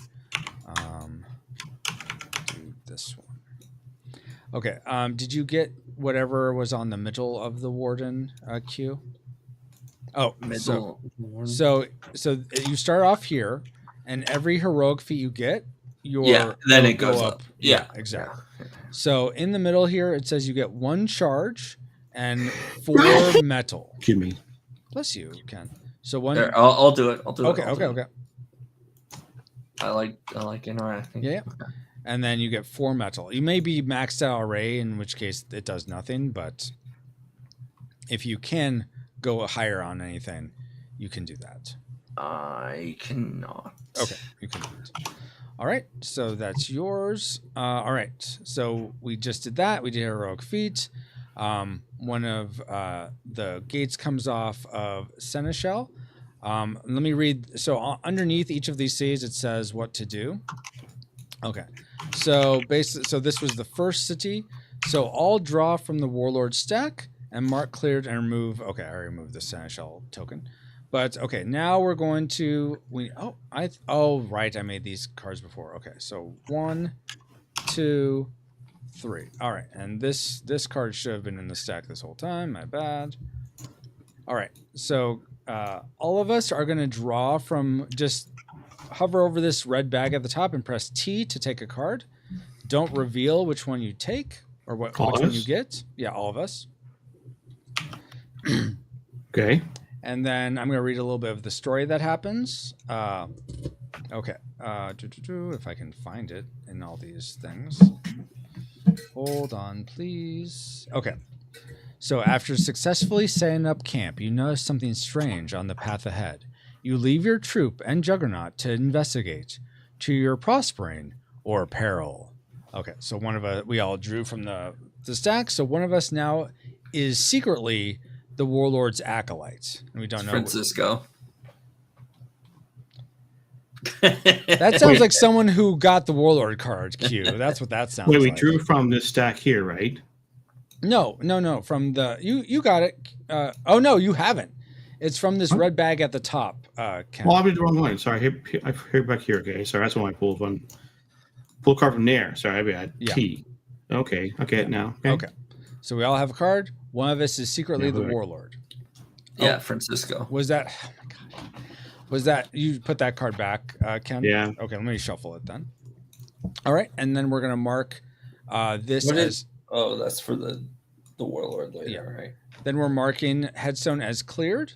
So the warlord's lair was not there. The first day is always never the warlord's lair. I see. All right, so we're both there, and now we've all finished, and now we're going to roll for where corruption spawns. So Q, if you want to do the honors. Okay. 1. Okay, so and this does go up 1, but it doesn't matter because 1 minus 1 is Still still 1, 0. yeah. So still no corruption out. Awesome. All right, Ken, back to you. Thanks for waiting so long for that. What are you going to do? No Where are you going to travel to? Give me a chance to post on Facebook. That's what we endeavor to do. I'm going to stay here. Okay. Well, I mean, I can only move 1 anyways. Okay. No, yeah. And I'm like, I could do that to Elder's Arc. We go there. Arc does cleanse. I convert something to that. Okay, if I had them. Oh. Well, you would get And one. You would get one. Huh? I also can just stay there, right? You can stay where you are if you want to go. I go to other Arc. I can also stay there too and just chill out, right? Yeah, absolutely. Yeah. I'll take 1 corruption with me. Mm-hmm. So it doesn't flip to begin with. You have to cleanse it. I know. Oh, over there. Sorry. That's fine. Chill. Yeah, you're gonna be over here. So yeah, exactly. I'm gonna be there playing everyone's games. Okay, so now I can only move 1. All right, so that's yours. And I don't think I clarified that at all for you, Q. But corruption. When you pass over corruption along your route, you can either take all of it or none of it, and then you put it on your player board in the corruption section. Yeah. Then you have to go, if you want to convert to potions for the cost of metal, you have to go to either Elric Arc or Ashley's Haberdashery. Or it's not listed on the player aid, but if you go to Seneschal, you can convert it for free to potions as opposed to it costing metal. Oh, but Seneschal has to be open. It's not open right now. Yeah, got it. Okay. Well, it does say it here on the thing. Oh, okay, perfect. Oh, Seneschal for free. I mean, yeah, exactly. That's what I knew it was there. Yes, perfect. All right. So I moved. Ken moved. I am going to stay put to rest. What are you going to do, Q? I'm going to. What is? Oh, that's the ferry. And what is this gate? So our pass is just a way through the mountains. If you have a fire limb, these 2 map markers count as 1. If you don't have a fire limb, they count as 2. So does that mean I can go there? Or not? Let's see. Do you have well, right now you can only have 1 speed. You only have 1. Yeah, you can only move a max of 1 away. Okay, let me just augment here then. Well, I wouldn't augment because if you Why? rest in a city, and maybe this doesn't say it, but a free city may swap any all-in cards in hand, gain 3 metal and 3 fuel. So just by resting in this city, I want to do that then. Okay, yeah. okay. Then that's what I'm doing too. So, all right. Ken, go ahead and do yours first. All right, so I'm just gonna sit here, okay, camping out, right? Yes. Camping is complete an open quest, augment your juggernaut, meet the locals, or patrol the bound. I'm gonna augment my juggernaut. Okay. So go ahead and And- roll 2 dice then. 2 dice. 1, 2.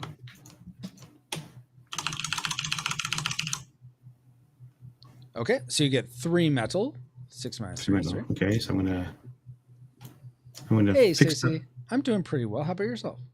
I'm gonna go 1, 2 there, and then 1 here on my arm. Okay. And Okay. Yoshi said it. Whoa, did you just add that recently where the card progresses covering something? Are you talking about this up here, Yoshi, with headstone? And this is actually the same underneath each of these cards. But yes, that was a recent change, and that to these under the city cards. I mean, I like that. That's cool. You This thing. you like that or you don't like that? I didn't hear. I like this. Oh, okay. This headstone thing and the. Mhm. Thank you. I just like it. Yeah. Okay, so you get to move up 2, Ken, on the fuel track. Oh, sorry. Yeah. No worries. Where are you seeing Yoshi comment? On YouTube right now. On you? Oh, YouTube. Okay, that's not looking. I didn't even check YouTube. Yeah. We We have to Killer Rumble, SCV on Facebook. Rumble. We have Yoshi and Stacy on YouTube. Paul and Dale on Twitch. So run the gamut here. I'm doing good. It's going to get to 26. Oh yeah, I heard about that in the South. It's going to be really chilly. Okay, sorry, Ken. So you did that, and then you need to roll for where corruption will spawn. I do. You're everywhere, Cool Deluxe. Everywhere. Yes, because Just when one? you augment, it causes corruption. Yeah, just 1. 3. Okay, 3 minus 1, which is the warlord multiplier, is 2. So 1 corruption will come out at the 2 city, which is Headstone, towards Seneschal right there. All right, so that's your camping. For me, I'm going to be resting at the city, so I'm going to increase my fuel up 3, but right now the max is 2.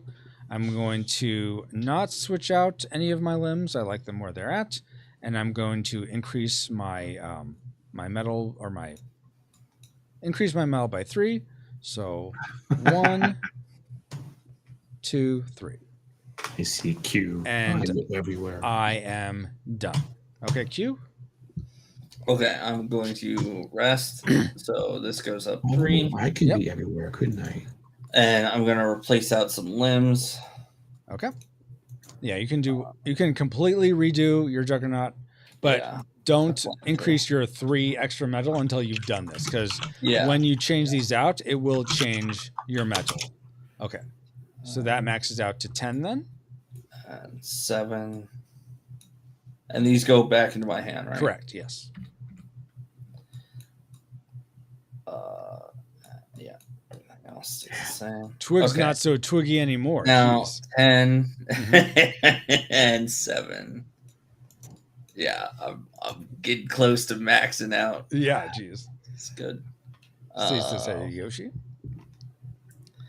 And now, what is it? +3. Plus I 3, mean, but you might be maxed out already. So I'm already maxed. Yeah. So they just don't do anything.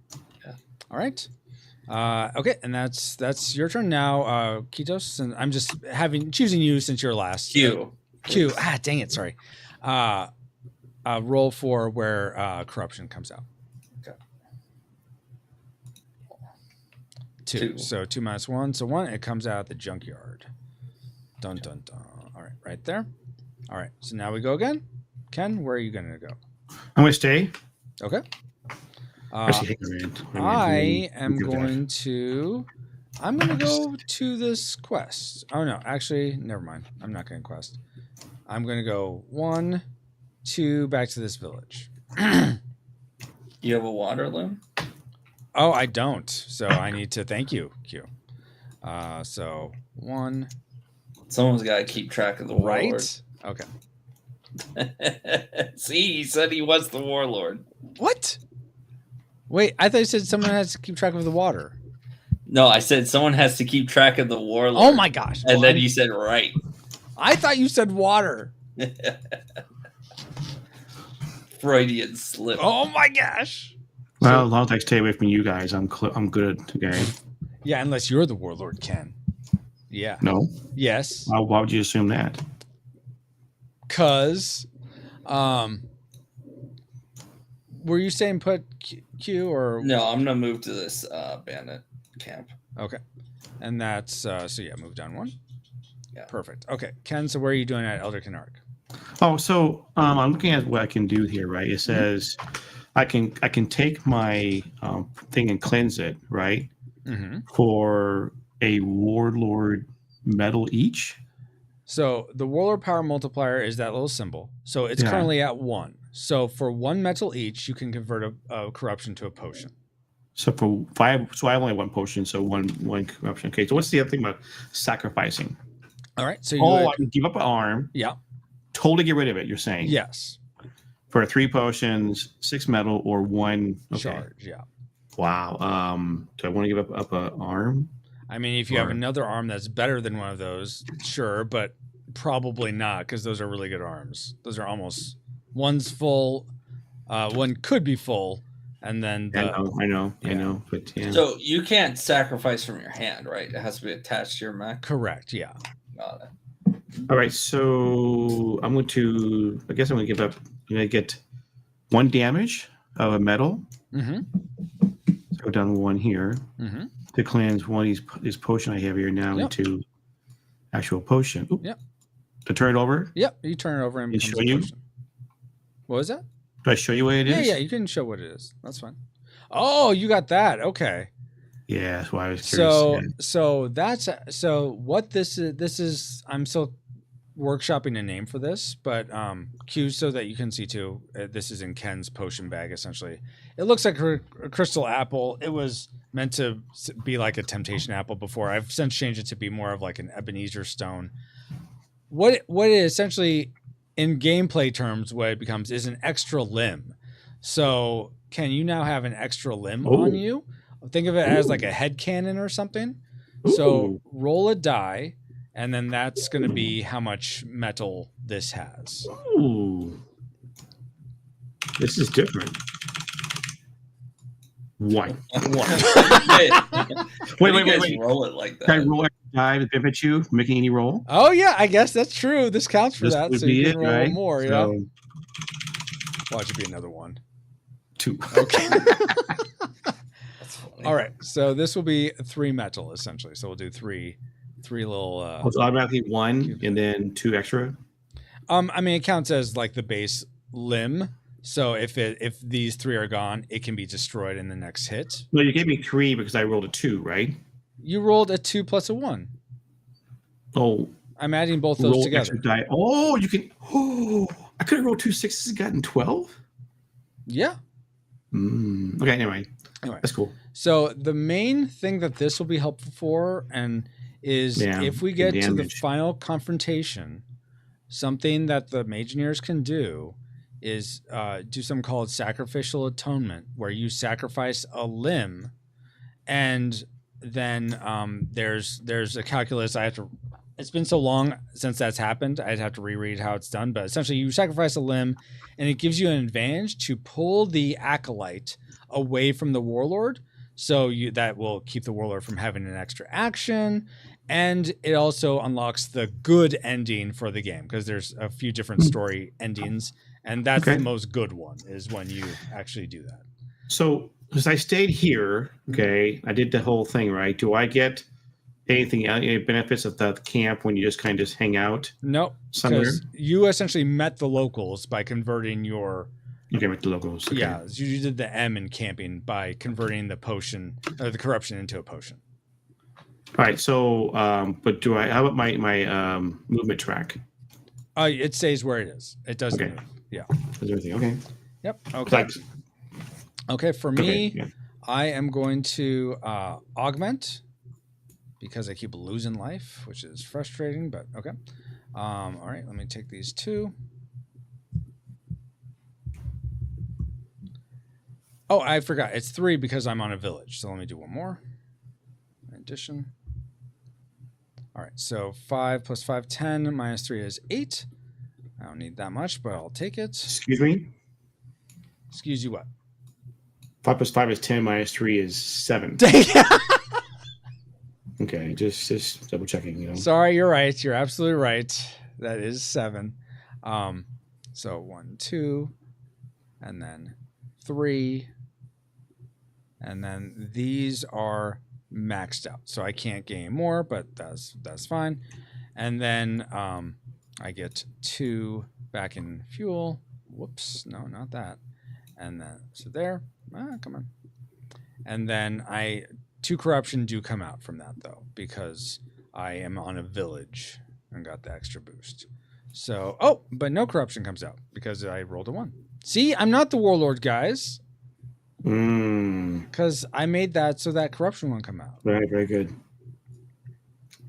Yeah, that's what a warlord would say.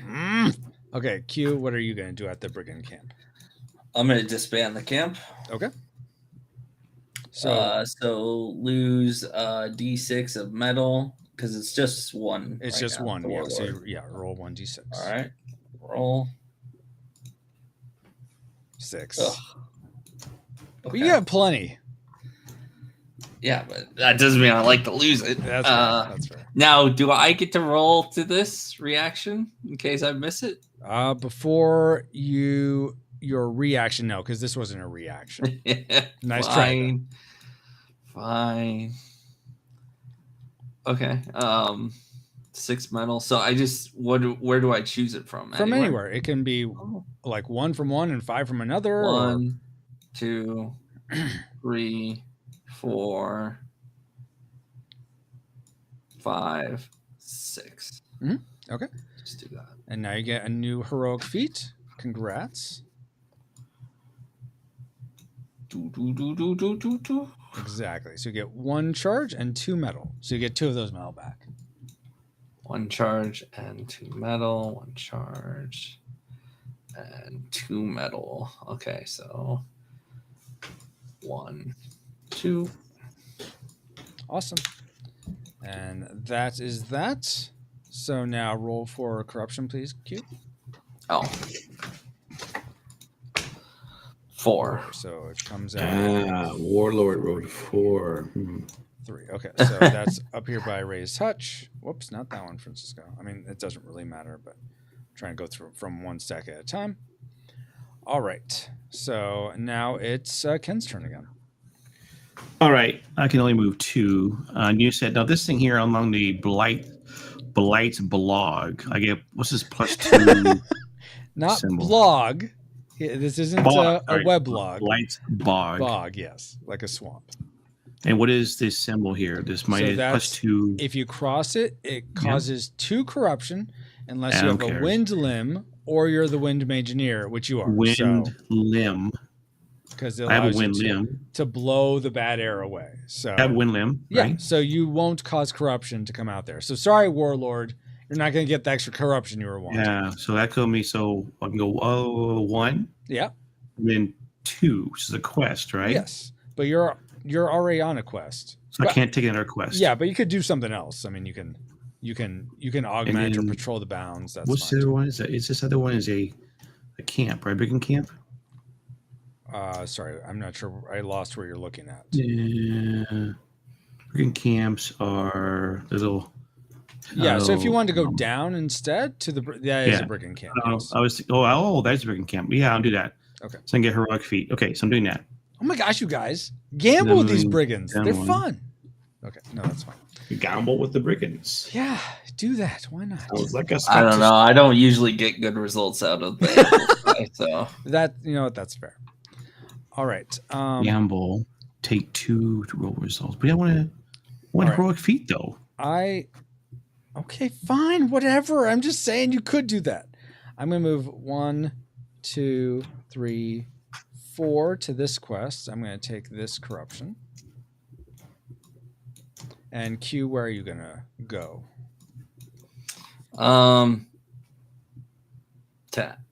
Let's go to.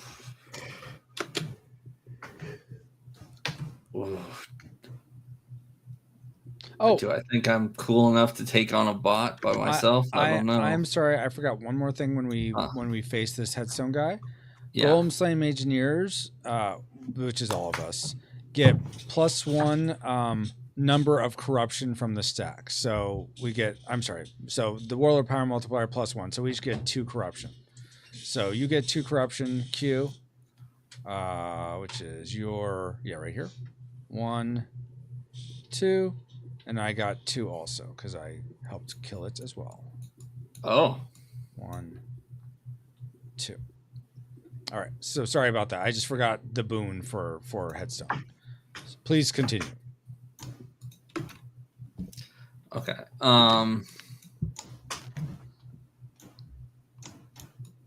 Let's see.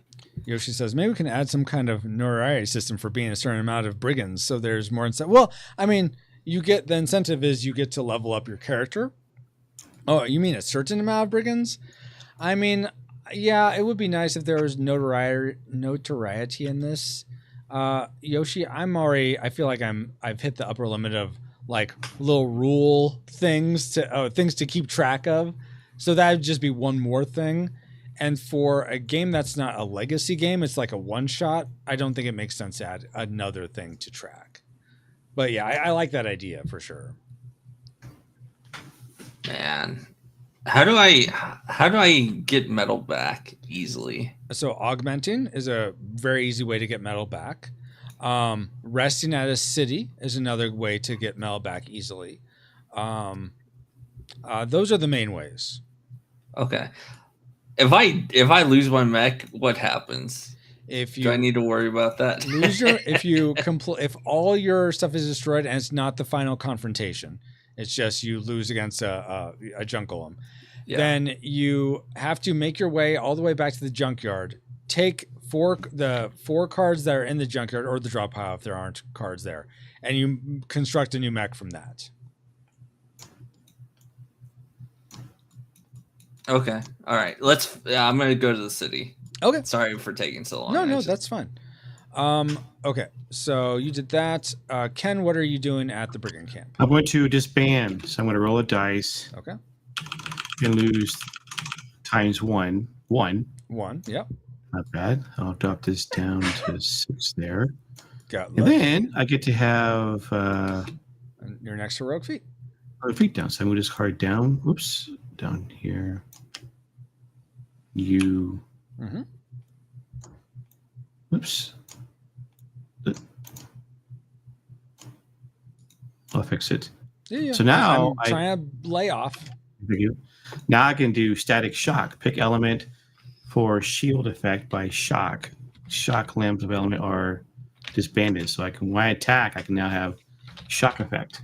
So yeah. Well, so that says pick element for defender affected by shock. So you have to put a shock effect on a shock charge on a defender. And then sorry, let me reread that because some of these I may need to tweak the wording of to make them clear because I'm like, what does that mean? Pick element for shield affected by shock. So the shield means defender. Pick element for defender affected by shock. So you're fighting someone. Okay. Pick an element for the defender. Okay. The defender has fire. Okay. I'm picking fire.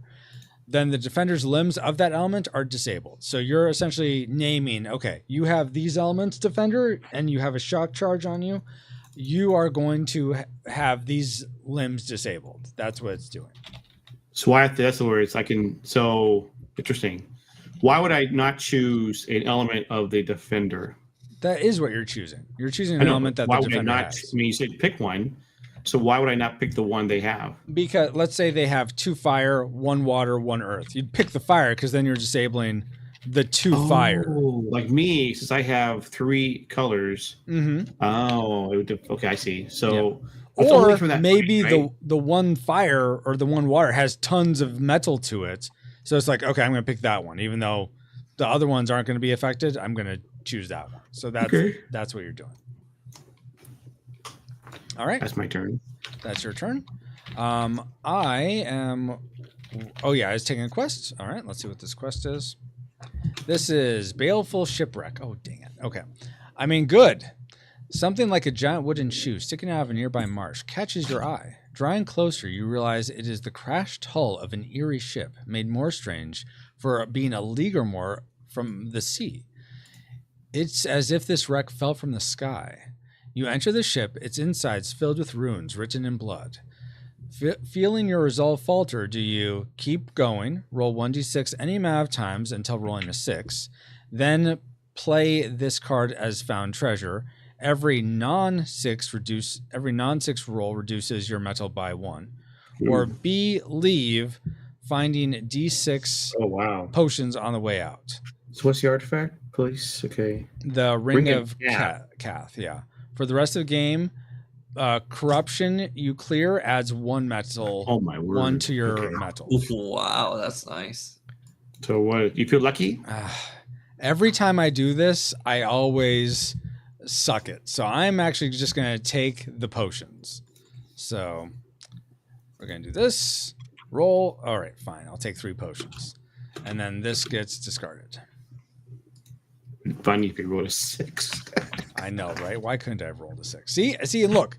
I wanted to roll a 6 there or there. Oh, okay, I got a 6 there, but fine. I feel like it would have taken forever. So, anyway, all right, that's my turn. Q, I'm going to set you up. Then, as you're attacking, and Ken, I'm going to rely on you to help a little bit since you've done this a bit more recently. While I go to the bathroom, but. Let's say, or if you do any of you guys need to take a bio break, or you're fine. I need to take a quick break. Yeah. Okay, then let's set you up with what this guy's going to be, so you sort of can strategize while you're taking your break, and then we'll come back. Strategize. Yes, that's a word maybe. All right, so for the raised hutch junk golem, he's going to get ×2 to all metal. So whatever he gets out here, it's going to be ×2. Okay. Even if it's earth, it's going to be ×2 the fully upgraded ones. Okay. And then he begins with 1 blood charge. So right there. All right. So his leg is going to be something ×2. All right. So 2 × 2, 4. So he has 4 speed. Mm-hmm.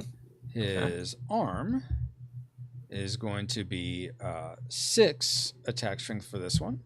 Yeah. This isn't so bad so far. And then his other arm. Okay. Also not too bad. Is 8. Is 8. Yeah. Yeah. I've taken a lot of the green cards, so yeah, so that is a good gamble on your part. Yeah. 8, not 9. I mean, I think there's one other 10 green card, and that's pretty scary. No, there's no other 5, 10 because there's only one of each of those. Yeah. There's a 4-8 that you don't have. Maybe that's what you're thinking of. Yeah.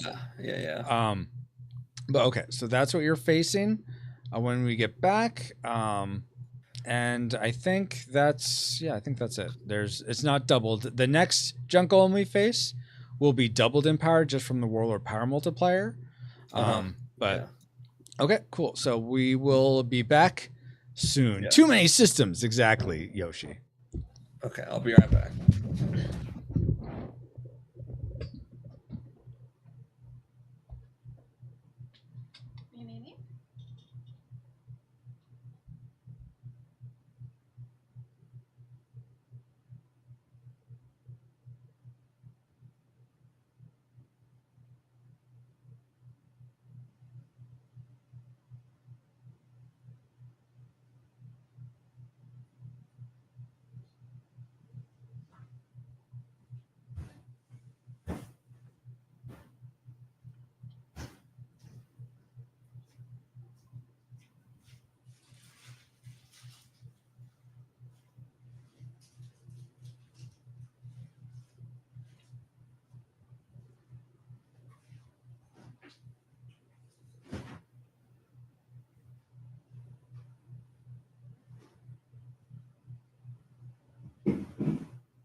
All right, I'm taking over.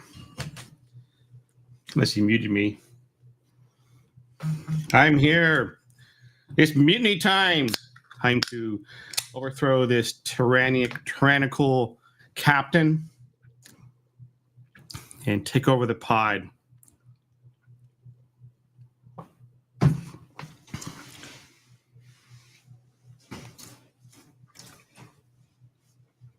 Thinking, is anyone even here to mutiny with me? Is the EXO here? Well, that's good. Maybe this is a short-lived mutiny since no one's here to even hear me mutiny. Everyone went to get a bio break, so no one heard me mutiny. Okay, cool. What's mutinying? What are you doing? Welcome back, Captain. Oh my gosh. Are you back, Q? Let me Yeah. You might want the code, by the way, for that thing next to your foot there is 123. What are we looking at? Oh, there was a mutiny going on, and I put a bomb in Oh my gosh. the captain's chair, so I might want to undo it. 1, 2. This is gonna shock you only. It wasn't gonna. 1, 2, 3. Okay, I entered it. Thank you for helping me there. Well, I happened to notice it there, so I'm like, okay. All right.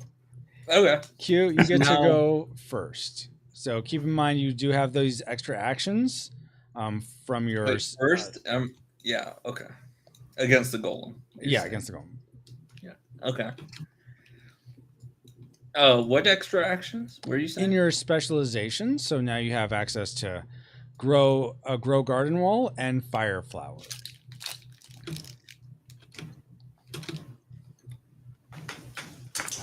I don't really have potions, so I don't really want to sacrifice any more metal. You have plenty of metal, but okay, that's fair.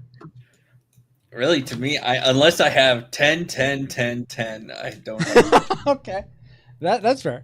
Do you understand what fire flower does, though? So venom, right? Yeah. I don't understand. How do I get venom onto him? Actually, right? this is perfect because we haven't really gotten into that too much. So here's a better, now that we're in a live situation, here's what charges you could do.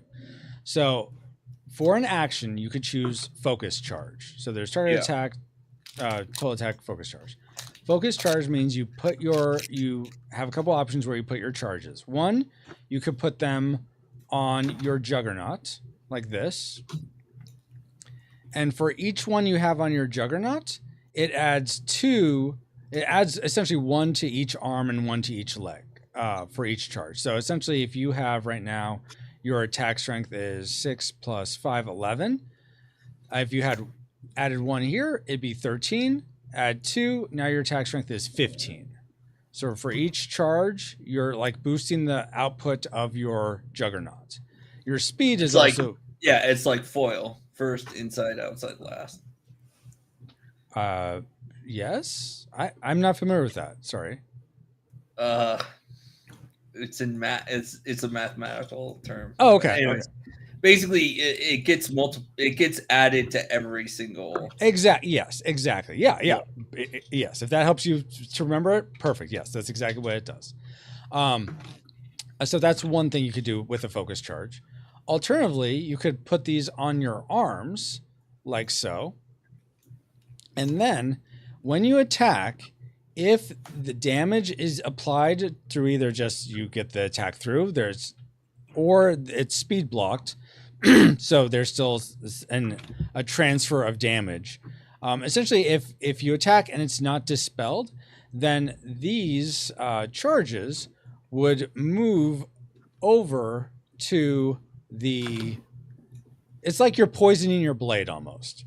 So it's those venoms would get transferred to the defender, and then your essentially your envenomed effect would take effect, which means each action that they take, their attack strength is subtracted by 1d6 per charge. So every time they attack, they're going to have to roll 2d6 and reduce their attack strength by that.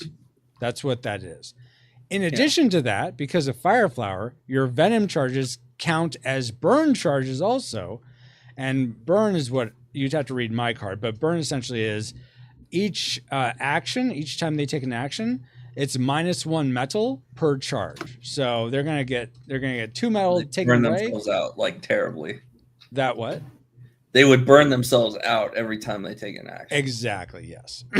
So they'd lose 2 metal each action they take with this configuration. But it takes essentially 2 actions to get that all happening, unless you have a card that gives you a free focus charge, which there are some amplifiers like that. Okay. But that's what does that help you understand a bit what charges do or how to use them? Yeah. Okay.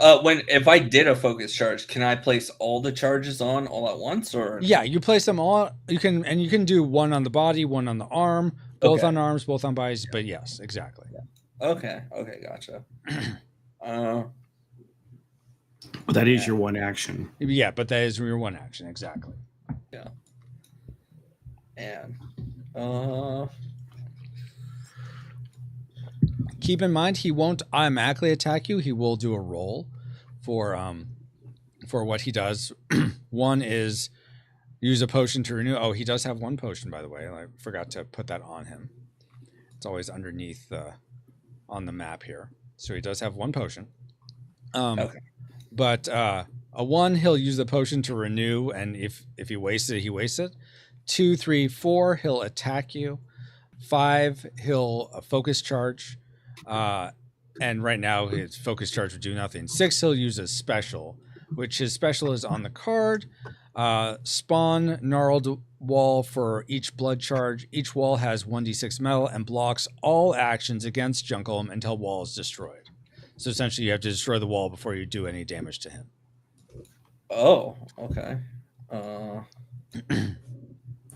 I see. Wow, that's annoying. Yeah. But that's only if I you mean, roll I a kind of 6. want.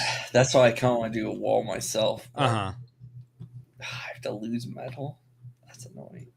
All right, let's lose some metal. Okay. Let's lose. What is it? Sacrifice any 2, potion and or metal. So, I'll sacrifice 2 metal. 2 metal. Okay. 1, 2. Mm-hmm. And now what is it? Roll 2d6. Yeah. Okay. Let's take these. Roll 7. 7. Okay. So that's the metal of the wall. All right. So we'll give you 7 metal. These black ones count as 5. So Okay, and then more. 2 white. Mm-hmm. Yeah. So Okay. that's your wall in front of you. Pretty good. Yeah. That's actually pretty good for 2 metal. That's a pretty big wall. Mm-hmm. Mm-hmm. So yeah. Now all actions or reactions reducing your metal is applied to the wall instead of you until it's destroyed, essentially. Okay. All right. So that's your action. Oh, whoops. Stop that, Francisco. That's your action. Awesome. Yeah. Now it is his action. So we'll go ahead and roll for what he does. Okay. 3. 3. So he does attack you. So he's going to attack you with, 6 plus 8, 14 damage. Which will all go to your wall right now, unless you do something else. Let's see. Is there anything I can do in my cards? I'm looking. So if I do a speed block, right? Mm-hmm. It disables a limb though. Oh, that's annoying. Yes, it would. Because your speed is higher. What about this counterattack? How does that work? So that only happens if you have charges on your Juggernaut, but then essentially you would take whatever damage happens, then you would get 3 times the number of charges as a counterattack damage. So if you had 2 charges on, you would essentially use them off your Juggernaut, and it'd be 6 damage that is applied back to the attacker.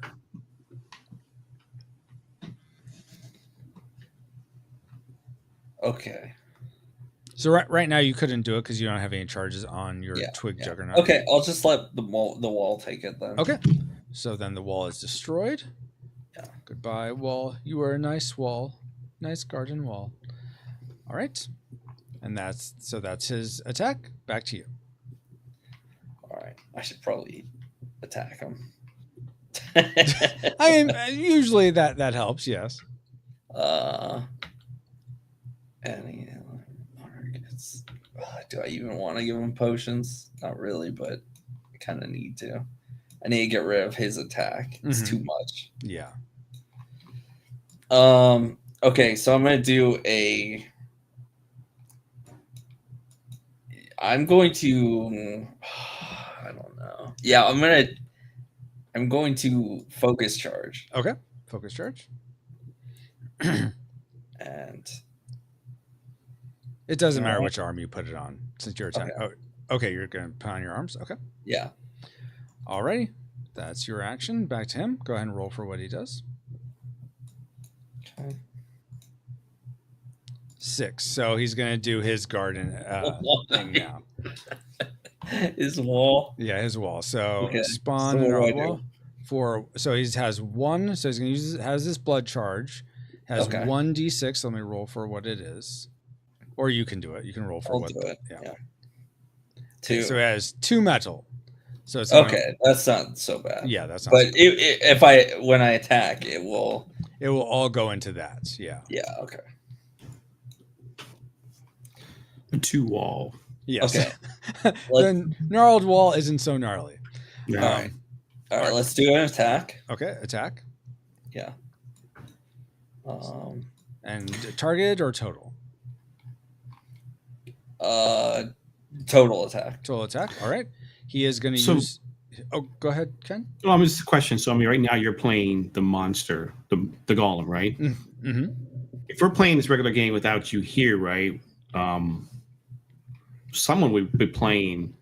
Is there like, I mean, do you have like a standard order of operations where Yeah. the golem always do? Yes. So follow this. In other words, it's Exactly. like based on the roll. Mhm. That's why they're rolling, right? So the rolls will derive where you're going. So okay, never mind. Yeah, never mind. Yeah. The rolls are I got it. Yeah. Ask my own question. Thank you. No worries. Or I should say you're welcome. Okay. So because you're attacking it, it's going to go to the damage is going to go to the wall. So the wall is destroyed. Okay. All right. And now it's his turn. Go ahead and roll for what he's going to do. Excuse me. 1. 1. Oh, you got lucky. So he's going to use his potion to renew his guy, which he has nothing. So he just uses his potion for nothing. I may Good. revise that to be like, if not No, disabled. Please keep that. That's very helpful. All right. Seems like all the rest are pretty tough to deal with. So. All right. That's fair. All right. So now it's back to you. Okay. I'm going to do another total attack. All right. And that's so he can't do anything to defend it, and his speed is not high enough to block it compared to your speed. So how much damage are you doing? So when does the venom get applied from my hits? It will get applied with this attack. Okay. Yeah. All right. Yeah. How much damage? I'm doing 6 plus 5. So 11. All right. 11, So yeah. 1, 2, 3. I should have started with like 3, 4, 5, 6, 7, 8, 9, 10, 11. Well done. And then that venom is now applied to him. So we move these charges up here. So now his attack strength is going to be even worse, and he's going to get burned to his next action. So very nice. Yeah, I think I need that. Yes. All right, so that is your turn. Now it's back to him. Go ahead and roll again for what he does. 6. Okay, so when he doesn't have any blood charges and he rolls a 6, he will focus charge. Okay. So, there you go. All right, now it's back to you. Oh, that is his action to focus charge, so he does take 2 metal damage. Oh, So perfect. 1, 2. All right, back to you. Okay, cool. I see. Oh man, that's good. That's really nice. Okay, let's do a I think a total attack again might kill him. yeah, let's do a total attack, but I also want to amplify. Oh, okay. I believe it's this one. I can't So- see if you're trying to show. Okay. Yeah, I have a question though. So it says base, but Mhm. since I'm green, Mhm. does it go to the 10? Like for this No, leg? it would just be the base, so it would not help with any of yours really. This is Okay. if you're a lot like you've taken tons of damage. I'm then it sorry. would- I need to step away for a second. Okay, yeah. Any questions about how this is going, Ken, or is this No. making sense? No, it makes sense. Yeah, Okay, cool. just wait for the next turn. That's all. Yeah, and so what do you think, having played this with people that are experienced with how it goes, everyone doing their turn, not contiguously, what's the word? Where you all do it at the same time, essentially. Right. Like everyone do their camping at the same time. Do you think that makes sense, or what do you think of that? Yeah. Well, no, I played games where you play at the same time, so it makes sense. What game was it? There's the Cartographers is an interesting game where you play it all at the same time. You have a prompt, right? Everyone plays their turn at the same time. So, the only thing, the question, obviously, I think it's good that we're taking the same turn at the same time, but we're watching each other. We could literally do everything. I know experienced players go faster. So that's where that's going to head toward is that. Yeah.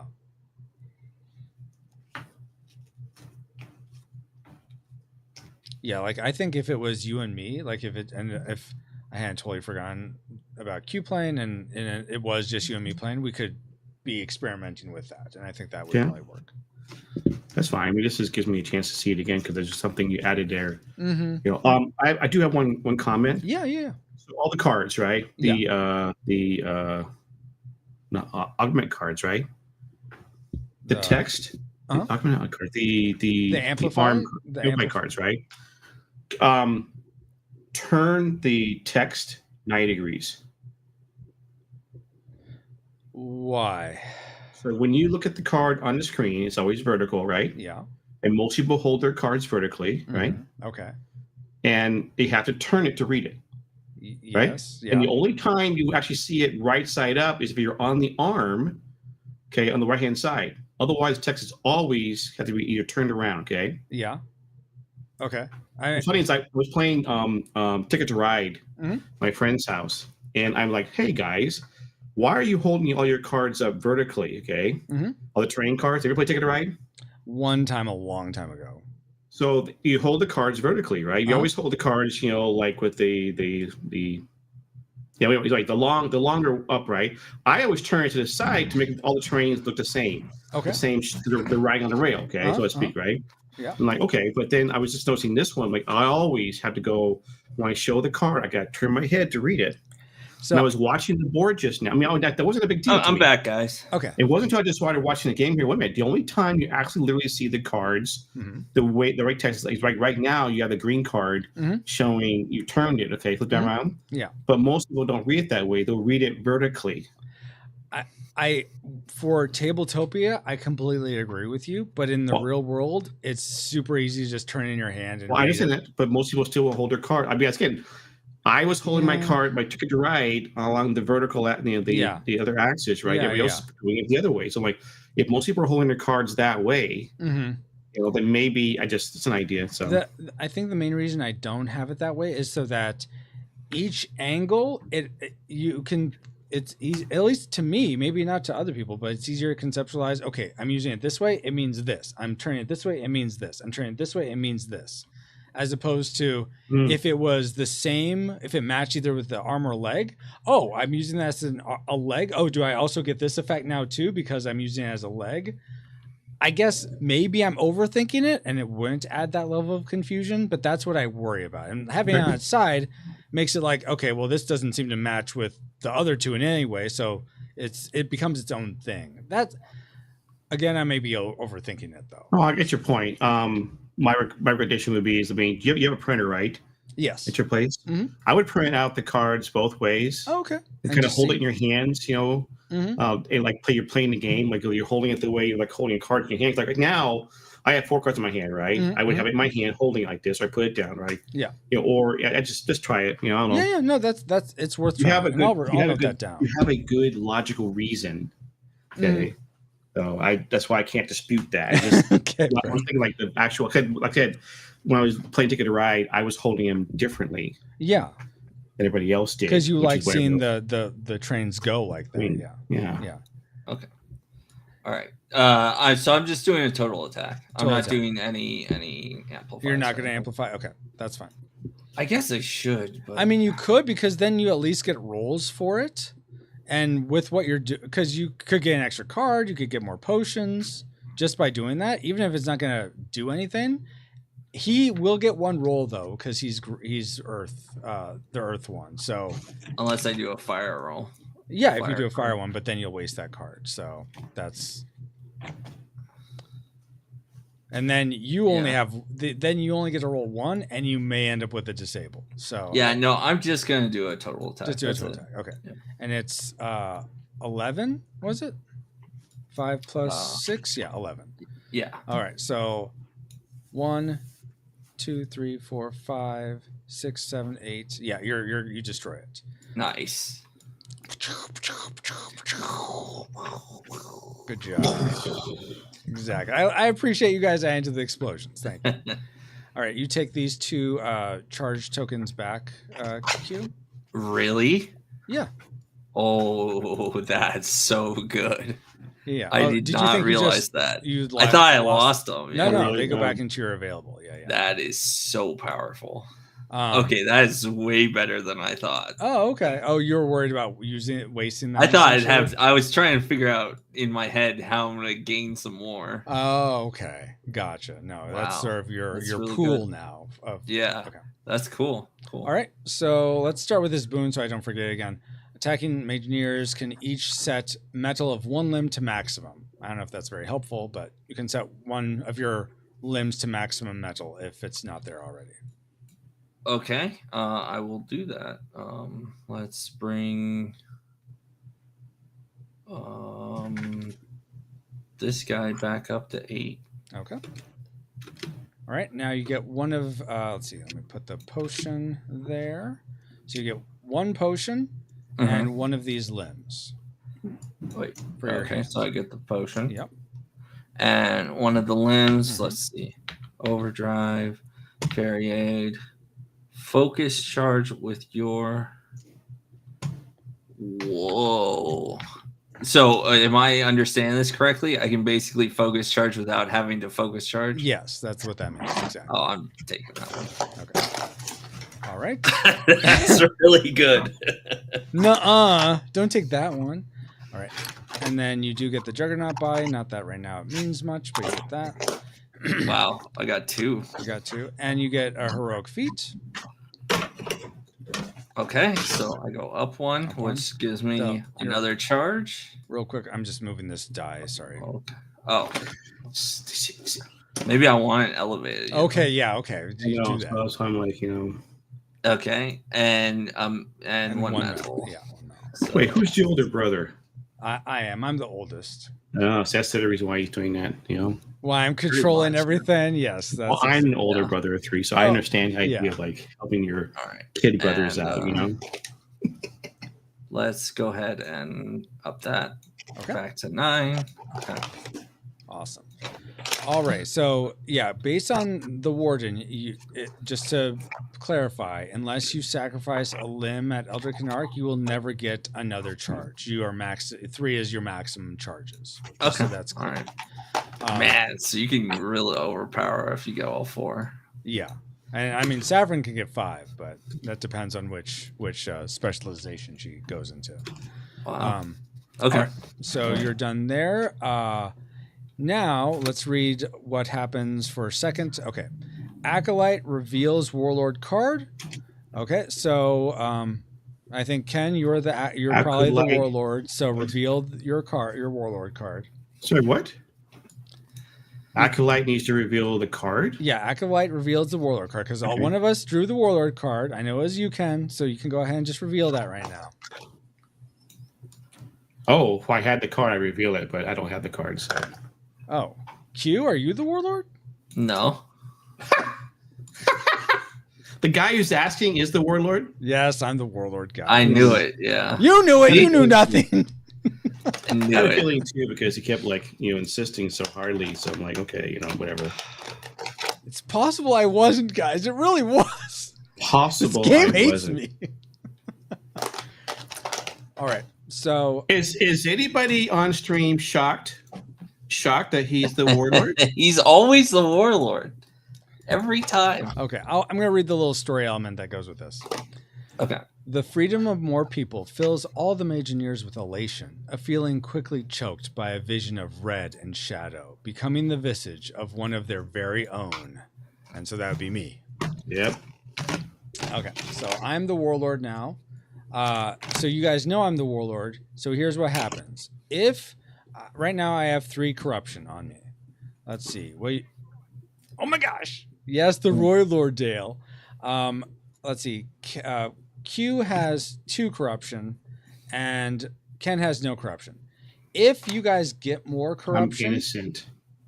you're innocent. Yes, you're innocent. I'm pure with innocent. no corruption. If you guys end up with more corruption, or I somehow end up with less, and I land on the same map marker as you guys. So let's say I'm down here. Let's say Ken has 5 corruption, and I go here to where Ken is. Because he has more corruption, the warlord card will get passed to the person with more corruption. That's right. So this warlord This is not card, the end game. Sorry, that's right. This is not the end game yet. We're just now we know who it is. We need to avoid you. exactly. Avoid you if you're trying to get rid of it, or go after you if we want it. Yes, something like that. Yeah, I think I had it in my head that you can't go to where the warlord is. Why? But yeah, I don't know if there's a reason for that not to happen. I don't know. I'll have to think about that, but I feel like that's just another rule to add, and we'll just say you can just go there. Hey, Rosie, by the way. One more thing I neglected to share. It hasn't come up, but if any 2 players are ever on the same space, you can trade cards from your hand, and you can just trade whatever you like. Okay. All right, so I'm the warlord. We just revealed. Now, however, we have to. It could be that the warlord's lair is there. Q. So what's gonna happen is roll 1d6. Okay. And then if you roll a 1, the lair is found. Otherwise, we'll mark this city as cleared, and we'll remove a seneschal token. I rolled a 6. 6. Okay, so not cleared. So remove seneschal token, or a gate, I should say. Gates are open. Yeah. Oh. And then it's 2 more. Once Ken finishes his quest, he should be able to get another one off. But for now, that's that. Did that, and this city is now cleared. So let's mark it with a right there. And I think that is all. Yeah, let me read that. Oh, now we have to roll for where corruption comes out. So Q. I knew I forgot something. I should probably put these on the directions. But the warlord power multiplier goes up. So now it's at 2. Now 2 corruption are going to come out at the end of every turn. Okay. Now I need a roll for that. Yeah, right? roll for it. All right, 1. 1 again? Come on, guys. I need corruption to come out on the board. Come on. No. Yeah, because you're the warlord. Yes, Yeah. exactly. I was laughing at what Dale said. So So just 1 comes out, right? No, none come out because it's it's a minus number. Yeah, it's a minus number. 1 minus 2. Oh, it went away then.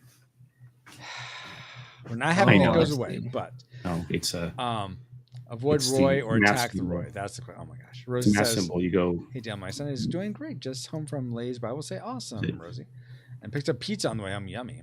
1 minus 2 with the bracket means this is a. No, wait, Anyway, okay. So Ken, your turn. All right. So now, okay. So I'm curious. So you said I couldn't. Now, last time here, I sat here. Wait.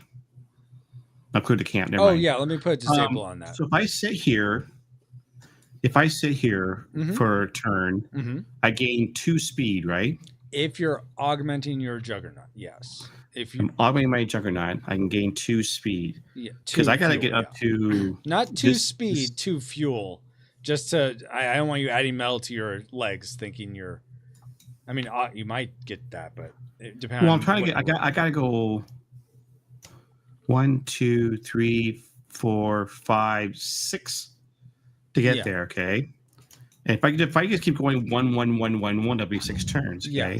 You can hang out there for as long as you want until your fuel is up at 8. Then you have to move to a different place. Yeah, well, I get that part. I was like, just thinking what would be more better. So I'm thinking I'm going to sit here. Okay. Okay. And I'm going to augment my Juggernaut, which is what again, right? 2 dice. Roll and then, 2 dice. Yep. Oh, thank you. Yeah, eat pizza an hour later is better. I don't know, Rosie. Ashley's making pizza later. 4. Oh, wow, 4. Nice. Up my 4, Yep. and then I can move my thing up 2 speed, right? Yes, 2 fuel. So I'm at 3 now. Yep. Okay, and I can add 4 to my. Get your. I don't want to see your I'm cursor. sorry. Okay. Yeah, there Gosh, you go. I wasn't gonna do anything. I know. It's just. Oh my word.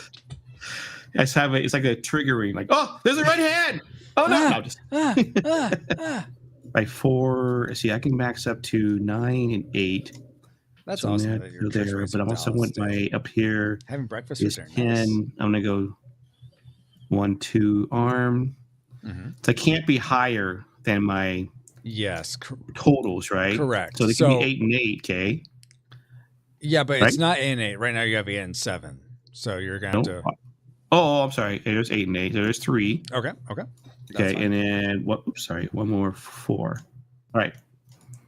All right, sat there, and then I had to do roll corruption, right? Yep. And now 2 is going to come out. 3. 3. Okay, so 2 comes out at 3 minus 2 is 1. So at the junkyard, 1, 2. All right. So now it goes. My turn. Yes. Oh, so that's your turn. Okay.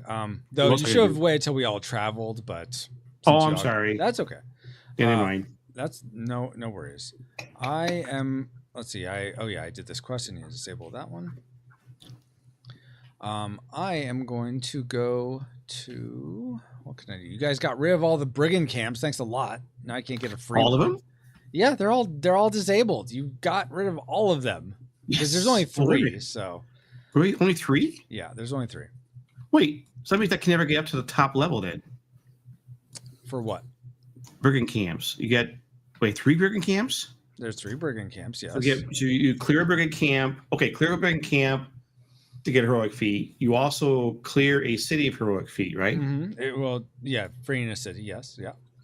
So there's 4 cities. And you get a heroic feat from completing a quest. Completing a quest. Okay, so I would get my final feat for that. Okay. Yeah.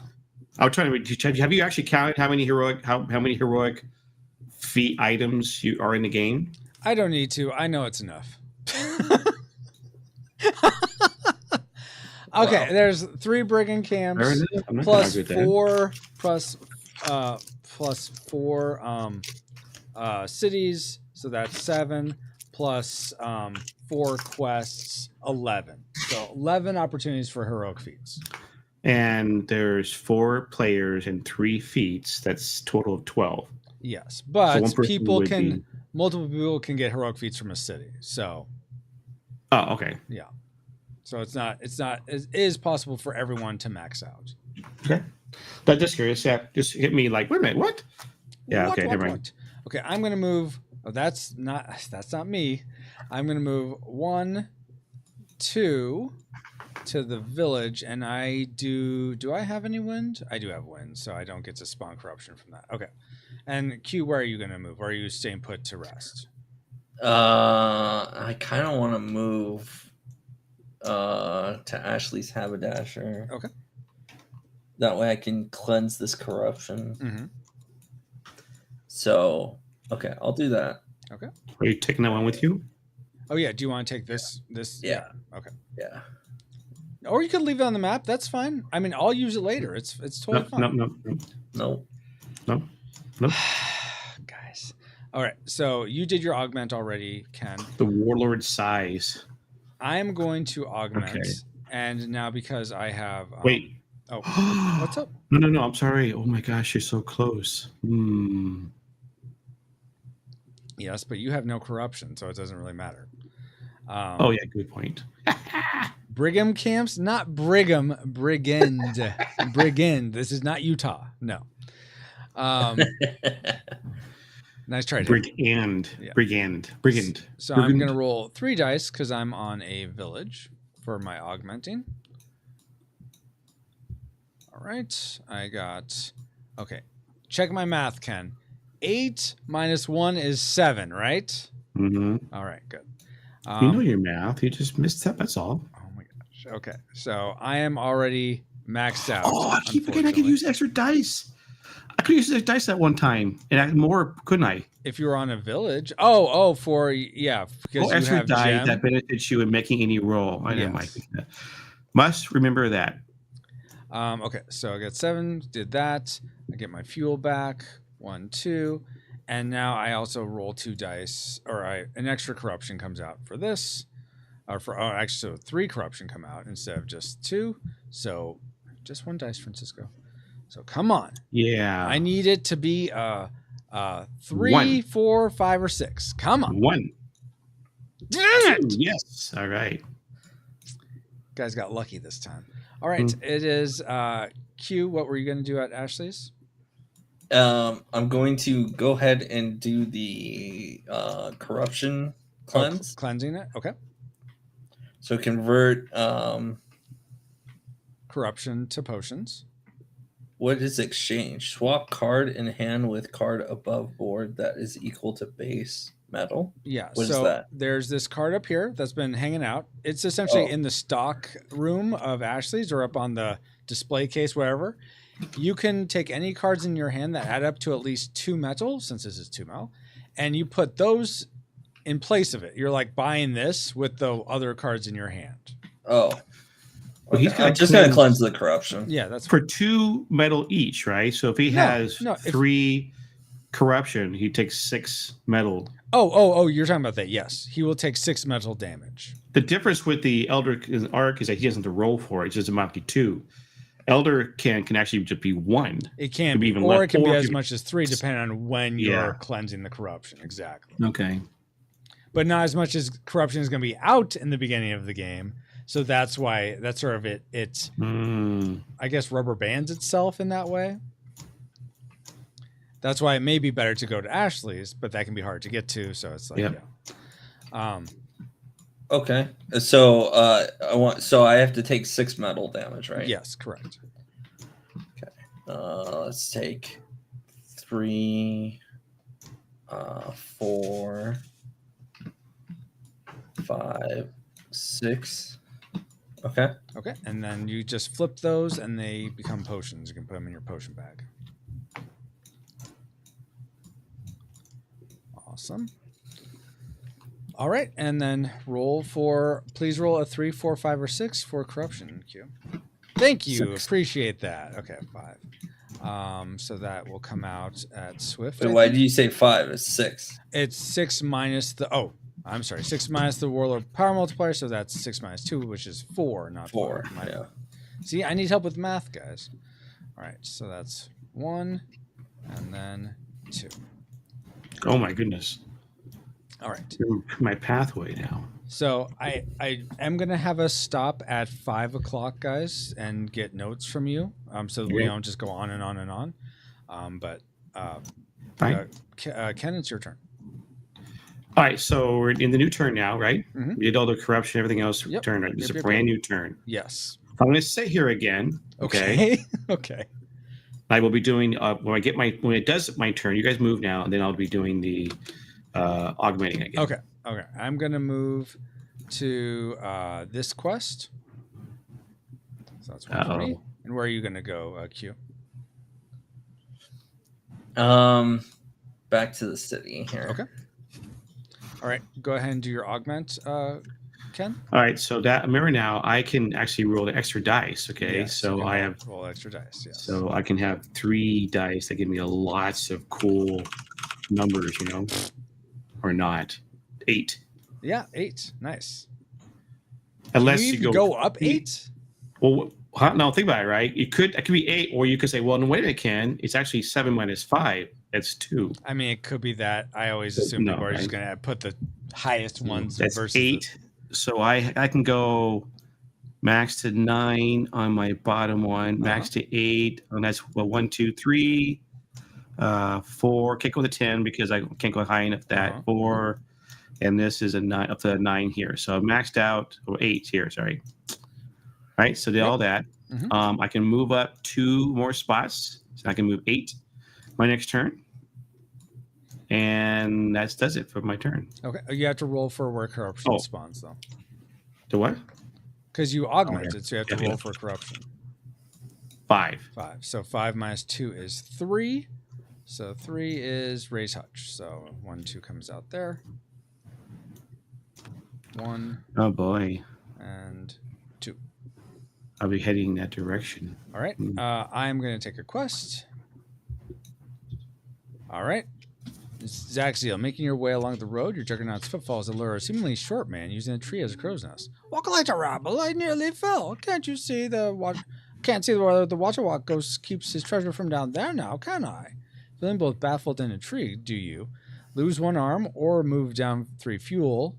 Down 3. Move fuel down 3 or maximum by digging for treasure. Take this card and draw a card. Leave this man to his delusions. Place this card in the Warlord's amplify pile. I wonder what to do. Oh my word! You don't have to lose anything. Oh wait, unless he's going to pass it off to someone. Well, but I could also get an extra card. So part of me just wants to. Plus, I want a heroic feat anyway. So I am. You don't need one. You're not heroic. I'm heroic. I could be heroic. So I'm going to move down 3 on the fuel track. 1, 2, 3 to take this card into my hand. Man, this Warlord guy. And I think I got take this card and draw a card. All right. So double card, though. Oh, those cards. Okay. Not a quest card. Okay. No. And then I quest get cards have artifacts. That's why. Another heroic feat. Yeah, well, now he's at level 2? Level 2, yeah. All right. So you got to challenge him at some point. Find the lair. We're going to find the lair. And 2 metal. Okay. Let's see. I think I'm maxed out, though. I am maxed out. So, okay, guys. I am done. So, Q, what are you going to do? All right. I'm going to, rest at the city. Okay. So gain 3 metal. And do you want to change out any limbs or reconfigure your Juggernaut in any way? Yeah, actually. So do that before you do the 3 metal then. Oh, okay.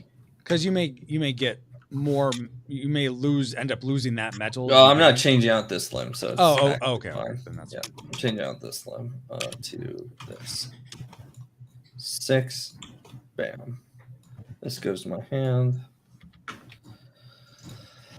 All right, and I go up 3. Mm-hmm. How? What's the fastest way to Elderkin Arc from where I'm at? Let's see. From there, since Seneschal is still closed. Oh, by the way, this does come off because I did a heroic quest. Yeah, and I get that potion for that one since it's a quest. But the fastest way to Elderkin Arc, you said? Elderkin Arc, yeah, specifically. Oh, let me see. 1, 2, 3, 4, 5, 6 that way through the Northlands and down the coast. Or 1, 2. Do you have a fire limb? I do. 3, 4, 5, 6, 7, 8. Okay, so I need 8. I need to max out to get there. No. If I complete the quest. Oh, I see. Yeah, next turn. No, this way. 1, 2, 3, 4, 5, 6. So you need 6. So 6 would do it if you go across the top and down the coast. Yeah. Okay. Or if you go to Seneschal, it'll be a lot closer, right? Yeah, but yes. Well, but it's closed currently. Well, no, but I'm thinking if I finish my quest next round. Oh yeah. Oh yeah. That would help a lot. Yeah. Then I could go direct there. Yeah. My plan is to finish my quest.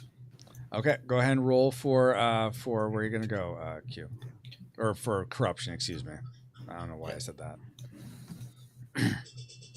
1. Dang it! All right, Ken, where are you gonna go? All right, so now I have 8. Mm-hmm. Okay, with next turn, right? Yeah, it's your turn. My plan is to go 1, 2, 3, 4, 5, 6 to raise bite. Mm-hmm. Raise bite break. Yep. But I mean, I'm not. I went way there, but this card says that find the way, fending off spiders to reduce your by 1d6 for When do I actually take that? I do that. When I finally get there. Yeah. So now you're doing that. Yes, exactly. My return. Right. So right. I thought on the way meant like along this way somehow. I gotta go there. Spiders. Never mind. Go ahead. Okay. We're gonna go. Francisco Warlord. I am. Where am I? So I did that quest. Good question though. Oh, were you going to take any of this corruption? Oh yeah. Yes, I am. It says if you're on a quest but turn out to be the warlord, doesn't that void any quest you completed or were on? No, because the only people that have insight into you being an acolyte for the warlord are the other Mageneers. 6, and they're 7. too busy with their own things to like go to each quest giver and say, "Hey, be careful! This person's working with the warlord. Be careful! Our brother or sister is working with the warlord." So the quest givers don't know that. So I'm still, as far as they know, I'm still one of the heirs to the kingdom. I'm Saffron, the fire Mageneer. My parents love me so much. So even though they're disappeared, so yeah, that's why they still will give me quests. That's a great question. Oh yeah, I wanted to that. Yeah, I got that. For me, I am sort of not sure what to do here. I guess. Aren't you looking for your lair? Did you misplace your lair? No, I didn't displace my lair. Then you know where it's at. 1, 2. So can I even go 3? No, I can only go 1. Jeez. Oh yeah, I can only go 1. Okay, so I'm gonna go here. And now Q, where are you gonna go? Wait. Oh, I can't travel yet. Not yet. Yeah, this next turn you'll be able to. I'm gonna hold at the city again. Okay. All right. Gain 3 more metal. Yeah, if you want to do that, you do your stuff. Ken, you can do your stuff, and I can do my stuff. We can all. I need to roll 1d6 times 2d6. The warlord, huh? It's because it's let me reread. Maybe I misread. It says I reduce my metal by 1d6 times. Oh, times the warlord power. Yeah, so it could be up to 12. Warlord power is at 2, right? My bad. Yes. So I roll 1 dice and it'll be a 1 to 6. So take 12 damage. 12 damage. Okay, well that's fine. And I'm gonna roll for the corruption. So 12, 6, and 3. 5. So 5. So 5 minus 2 is 3. So 2 corruption comes out. Where's 3? 3 over here. 3. So 1. I completed the quest.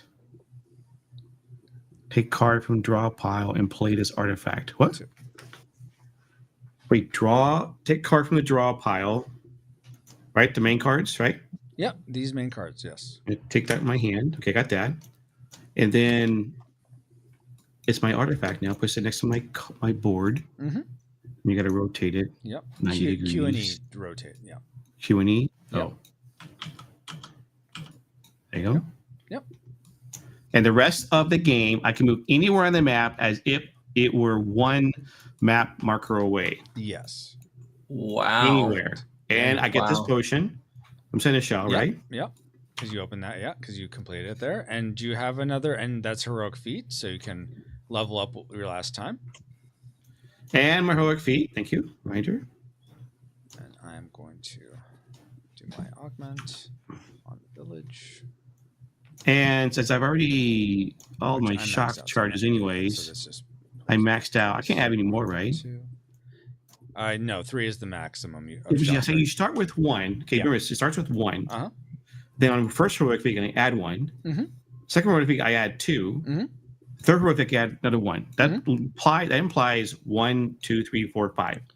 Yes, but this specialization can go to any Mageneer. It doesn't have to go to Hobart. That's what I forgot. Yeah. Yeah. Okay. Yeah. Good point. And then I also can add, what's it say? 1 potion? No, 1 augment. I'm trying to look where you're at. Oh, you get 1 ample. You get an extra card. You get another card. So another card from the pile. Okay. From the draw pile. I got that. And I can 2 medals. So I get 2 medals back that I lost. Okay. So 6 for And 6. my augment. Okay, 3, 2. Okay, I can move 2. anywhere now. So Anywhere. right here. 1, 2. All right. I'm liking how the board's looking, guys. This is great. Okay. Huh? I think everyone went. Why is that? No reason. Why would you want that, you know? Q, will you please roll for where corruption spreads for the end of round corruption? End of round corruption? Yeah, because I think we all camped. I did my augment, you did your rest, Ken did his what did you do, Ken? His quest. So My quest. I already rolled that earlier. Oh, okay. I thought you were doing. I got confused. I thought you did that because you augmented, but no, you rested. Okay, perfect. I rested. Then we're done. Okay. All right. So back to you, Ken. Where are you going to move? All right, so I can go anywhere I want to, but for 1, right? Mm-hmm. So if I do that, that means it costs me 1, right? Yeah, I can your go fuel will anywhere go in the down map. 1. I can literally collect every single one of these corruptions. No, it doesn't. Okay. Right? Really? I can. I can travel. Okay. Over 1. Yeah, you pick the route, but it's not like you can't go in circles or anything. So, but you can pick one route and get all the corruption along that route, but it only counts as 1. Yes. Well, you can't. So then we're just saying if I go to Ray's Hutch, I can't then go to Ashley's afterwards. No, right now. You pick where you're going to go, and the route that's the most, the shortest to that, you can collect corruption across that. No, I can't. The shortest, huh? Well, I'm about to collect a whole bunch of corruption. So, well, I'm thinking I want to go to Elderkin. I want to go to Elderkin Arc 2. I can pick up at least 1 corruption on the way. You know. Mm-hmm. Unless I want to go to Headstone. I pick up 3 corruption, then go to Elderkin Arc, you know. And what were you going to do? You're going to pick up what? I'm going to pick up this one, this one, this one, this one, this one. All those? And, yeah, all of them. Yeah. Okay. Now I'll just get the 1 then. I'll get the one that's going. I'm going to go to Elderkin. No, I want to go to. I want to get this. Do I want to fight the Warlord? I want to go to Elderkin Arc, okay? I 7-9. I'm going to Arc. They go. Get 1 corruption. All right. All right. Then I am going to. Really, my only play is to keep trying to get corruption out. So, actually, no. I can try to do another quest. This one's disabled though. So let me try for another quest. 1, 2, oh yeah, 3. my quest is gone now too, right? No, it's. All right. Your turn, Q. Where are you going to move to? Okay, so I'm gonna go 1, Mm-hmm. 2, 3, 4. 4, 5, 6. Okay, that works. Yeah, and I'm gonna collect all the corruption. I thought you went Elderkin Arc. Not yet. I'm gonna Okay. cleanse the corruption, then go to Elderkin Arc.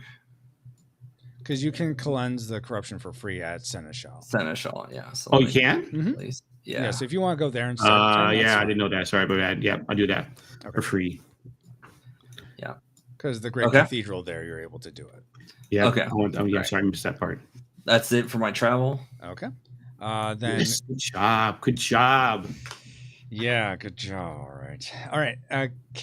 Let's see. You guys are just cleansing stuff, I think. Well, yeah, so we cleanse anything else, right? Yeah, that's your camp. I mean, I can't gain anything else, just like cleansing. So you do that. I'm going to do my quest while you guys are doing that. So let's see, what is this one? Okay. Fire Rock Eggs. Monks from a Fire Isle monastery wave you down for help. They lament how their warlords stole their sacred onyx eggs. No, I didn't. No doubt using their powers to suppress Headstone and the other cities. They request you search for Fire Isle nests and procure them new eggs for their rituals. You set out, promising to return. Roll 1d6 for eggs found and reduce metal by 2d6 for burn wounds taken. Oh, then choose. Ooh, you gotta do that first, huh? This is a bad one. Here's the eggs I got. 4 eggs. But I take how much damage? Let's see. 2 times 6. Oof. This is a bad one. I take 7 damage. So 1. Oh, come on. 4 eggs, 7 One. damage. Come on.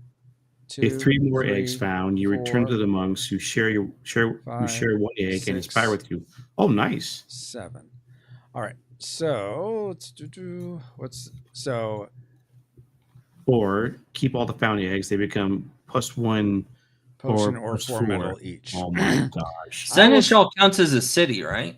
Yes, it counts as a city. So I get the city effect as well for my thing. No, because you're meeting the locals for that was cleansing the. If you stay there again, yes, you could do that.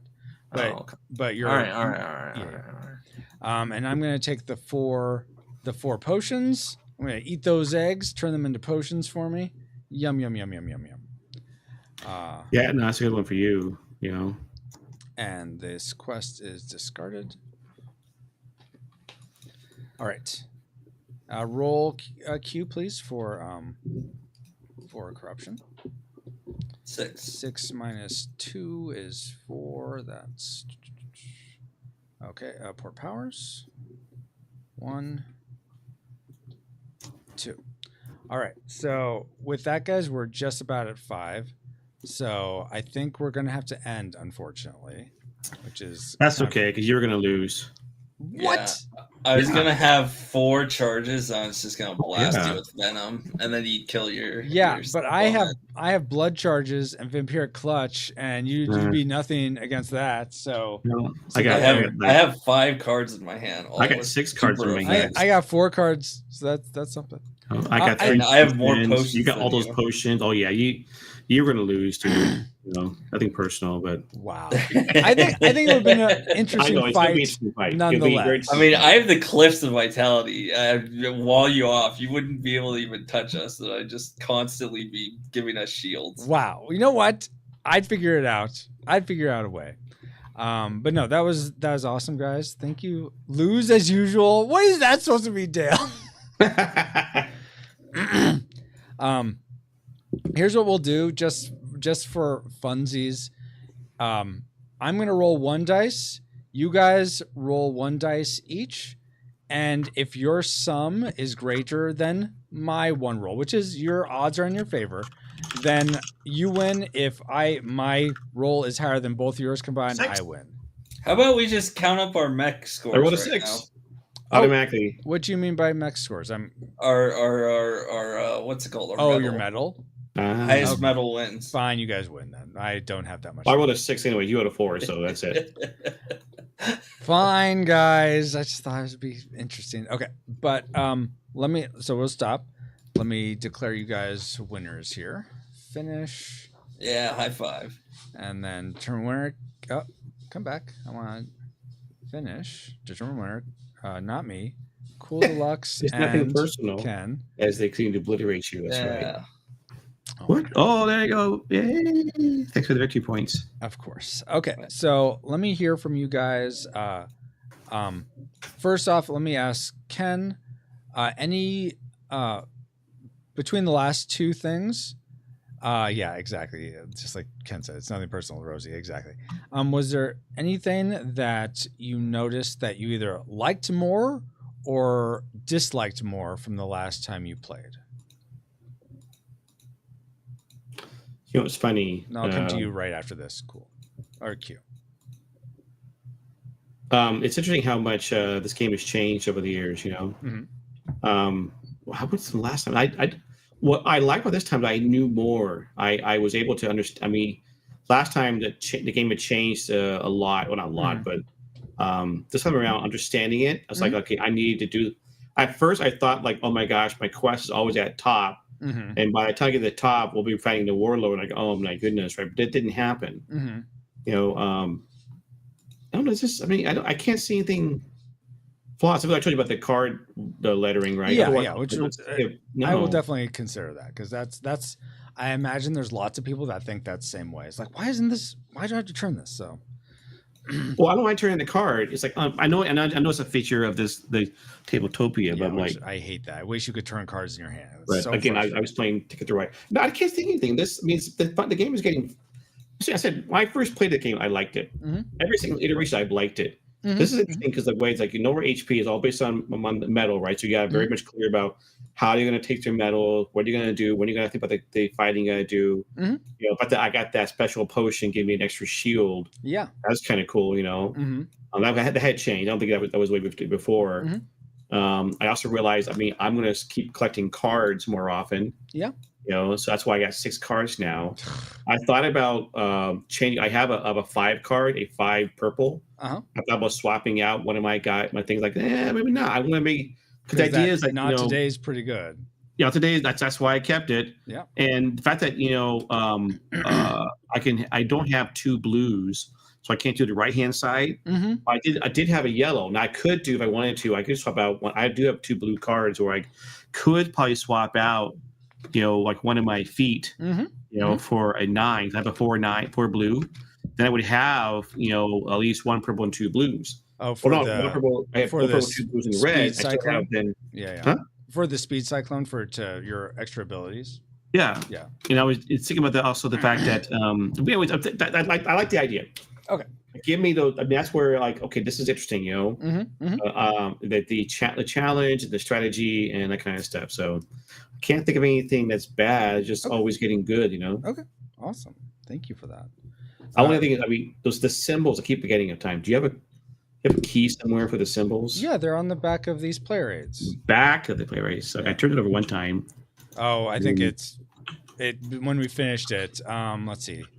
They're all turned to the wrong side for you guys. Well, no, I did flip it over one time, but I didn't even bother to check. I read it, but I didn't think about it. Okay, anyway. All right. Nope, Yeah. good. Okay. Q, I know it's changed a lot since you played last. It's changed a whole ton. Yeah. But it's still, well, actually, it's changed for the better. Okay. Oh, but- good. I'm glad to hear that. I was just about to ask. So, is that change Yeah. better, change worse? Okay. Change for the Change is better. way better. The last iteration I played, it was fairly complicated. Okay. Like the amount of corruption that was spreading didn't make any sense to me. Like there's a lot of things where I was like, I don't actually understand what's going on. Mm-hmm. This iteration, I can pretty much get what's going on. Like, Okay. Obviously, I've played it before, so Yeah. I guess I'm kind of a veteran. But I mean, the rules have changed a bit Yeah. since then. But personally, I'm the biggest fan of all these visual aids that you have over everything. Oh, okay. Awesome. Like I love this updated mech card with the Mm-hmm. corruption and potion bag. Mhm. Yeah, And then true. I really like how the heroic system looks now on Mhm. the character panel and the specializations. Mhm. I everything just actually feels like it has a place, and Mhm. it's not just put together. It's True. like everything has a place. It's nice. I like that. Awesome. The rules make sense. I love this new like story system for the order in which you cleanse the cities has Mhm. different effects. Mhm. Mhm. Mhm. Or I guess maybe it has all the same effects. All the same effect. Yeah. It's just it's just like Yeah, okay, but Yeah. still, I don't know. It's just more immersive, I guess. Mhm. Mhm. I think the fire water limb thing is weird because everything else in the game it's all about matching element rather than opposed element. Okay. Yeah. So that's like the one thing that sticks out in my mind. Like, if you have fire, you should be able to move through fire just fine because you have power over fire. Okay. I mean, I've heard that from enough people. I might just change that. If it's more intuitive for people to think I'm fire shouldn't hurt me, then Shouldn't. Yeah, because it seems like everything else in the game Mhm. is a benefit to having a matched element. Okay. That's Yeah. the one place I've seen it be the opposite. Gotcha. Where it's like, oh, your matched element doesn't matter. It's like, that's weird. Yeah. Yeah. That's So, that's I don't totally know. fair. Let's see, anything else? I love how rewarded I feel just playing the game now. Mm-hmm. The amount of cards I can get, the way to increase metal and everything. I love this metal system. Awesome. It is so much better. Oh, It is actually your best stat system iteration you've had. Thank for you so sure. much. 100%. That's awesome. Yeah. The shields is really cool. I mean, I didn't ever get one, but it is a really, I think it's a cool effect, Mhm. cool combat effect. let's see what else. I would say the only thing, I mean, I don't, now you're getting into the territory where I don't even know how you could improve it, but the only thing is maybe there's a way to speed up certain turns, but maybe that's just because I was taking a while, and sorry about that. No. Well, something I was saying, I forget if you were gone or not during this, but I was telling Ken how I think when you have people that sort of know the game, and we're doing this toward the end where we're all sort of taking our turns at the same time. Yeah, because it starts getting a lot faster. Yeah. Exactly, and I think that I think when you're learning, that's too much of a challenge. But as people know what to do, okay, as long as everyone knows, okay, Q's the one who's rolling for corruption at the end. Okay, so so that's taken care of. Okay, we'll continue the next turn. Well, obviously, when you're going to a city, you have to wait for somebody else. If you're going to something else, we're just going to rest, right? It makes sense just to go right then and there and clean it up, you know? Or, yeah.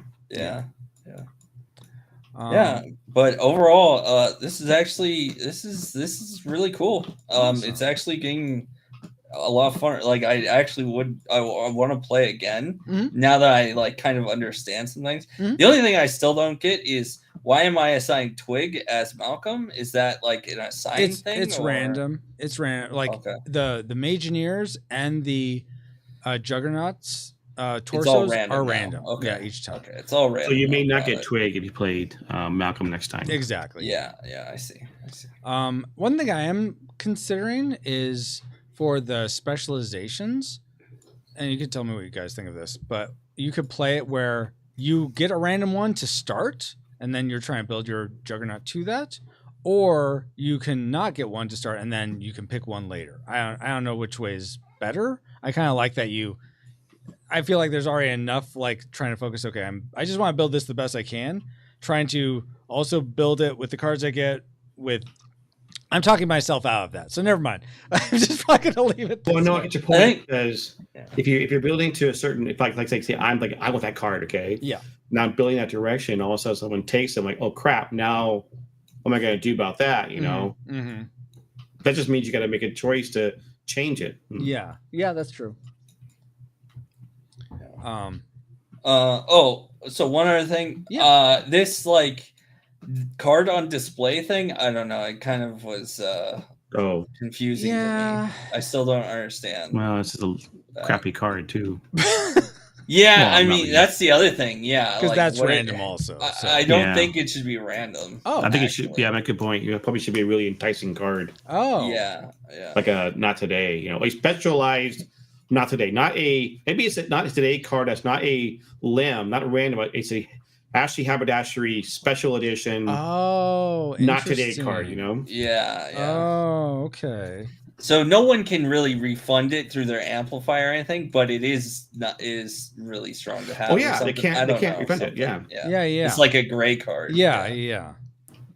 Well, I know you're trying to hold everything to 52 cards too. That's why I know that maybe that's a and I may be able to squeeze that in. Well, 54 cards with jokers, right? Well, it's three. It's essentially 3 sheets of 18. So is that what is that? Oh, I see. 18 times 3. 8 times 3 is. Well, it could just be a not today token. So it is 54 cards. It is 54 cards, and right now it's 36 plus 8 with the quests is What is that? 36 plus 8 is, wow, my math is horrible. 44 plus 1 warlord, 45. So I might have room for it, actually. Could also be you could just buy a charge. How about instead of a card, you buy a charge? Oh, maybe. Because I mean, like, I don't know. I found charges on Malcolm to be extremely valuable. Sure. So similar to like Eldritch Arc, but the inverse. You pay for, instead of sacrificing a limb to get those things, you're paying for those things. Like there's a little info card of like, okay, these are the values to trade things. Yeah. I did think about that. The only thing is like, they can't wrap around essentially. Otherwise, 1 metal for 3 potions. Okay. 1 potion for 5 metal. And you just sort of keep going with that and it just gets out of control. So I just have to figure out a system for that, but okay. Though I do like the idea of a special card, and if I have enough to fit that in. Yeah. Because I don't know, the fact that it was this, this card is just terrible. I mean, there's no reason to go for it ever. But it looks cool, yo. No, that's totally fair. Awesome. Ken, did you? I'm trying to think. For you, since you've played a little bit more recently, I think I forget the last time if we got to the Warlord, but did you feel like? So, do you think? Let's say roles were reversed, and you're the Warlord.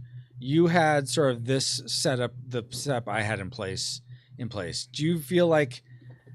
Do you just feel like, well, why even play this? Because I'm going to lose. Like I don't feel that way. Just because I don't know. Okay, yeah. I guess I hadn't thought about that. So, and last time I think we crushed the Warlord, didn't we? Very well. Wasn't that you again? I just don't remember. I don't remember. Twist the dagger. I get it.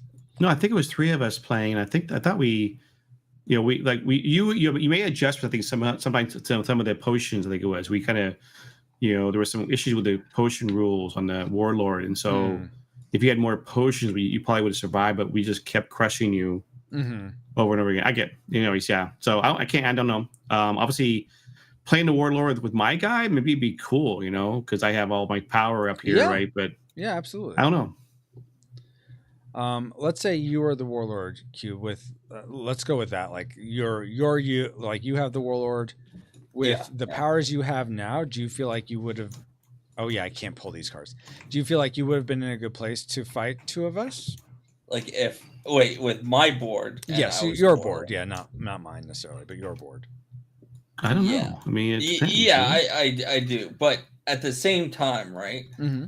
I will say, at the current state of the board, right, with you as Warlord, me as me, I think, I don't know. See, I would say it's a toss up. I'm not sure if we would win or you would win. Yeah, you know what I'm saying? Like, I think I would, but it's actually at a good 50-50 point. Okay. Yep. Which is good. Which is really good. Yeah. Because I'm looking like, if let's say we ended now, and like all the corruption came out, triggered the end. That'd be let's see, 1, 2, I think 3 are left in that stack. 4, 5, 6, 7, 8, 9, 10 plus the golems, 11, 12. And so I would get half of that as potions, or I could pick the amount, but essentially half potions and then half extra metal I would get. Yeah, but you're assuming we wouldn't travel around again and get. Oh yeah, there is that opportunity. That's true. Now that I can travel anywhere for 1. Yeah. So you would probably try to consume some of those potions. Oh yeah, in that move. Yeah, that's talking about another rule, Q, where whenever the final confrontation is going to happen, everyone can pay a potion to take essentially 1 more travel and camp action to sort of finish up everything. Okay. Then you would definitely lose. Oh wow, thanks. No. I would say it's actually in a good spot where I'm not sure. Okay, cool. That's how it's been this time and the last time is like, I'm not sure. It could have actually the last time the Warlord did lose, but it was just barely. It was a 3-player game like this, so. Oh, okay. Okay, cool guys. That's awesome. Well, thank you. So, any other comments or feedback? Let me actually give me a second to think if there's any questions that would help me the most based on how this went. Right. Too. Let's see. That makes sense.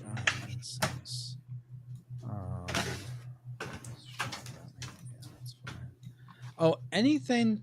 I guess this is more for Q, but Ken, feel free to if you have thoughts. Anything that you would have preferred me sort of teach in a different order, or would you have preferred just the whole teach right at the front? What are your thoughts on how you learned this game, at least in this iteration of it? And Ken, if you, any thoughts you have too are fine in that regard.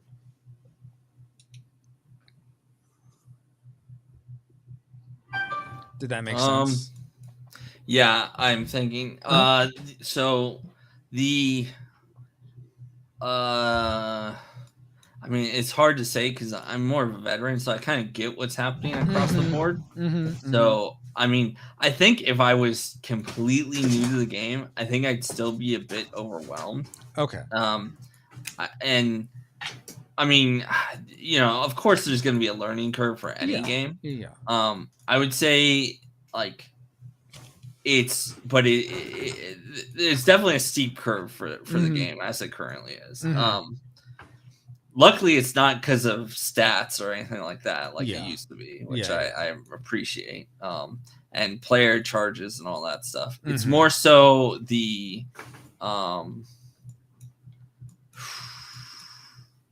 I would say I don't know. It's kind of it's hard for me to answer that question. Yeah. I can say there's only one thing that really bugged me this time around.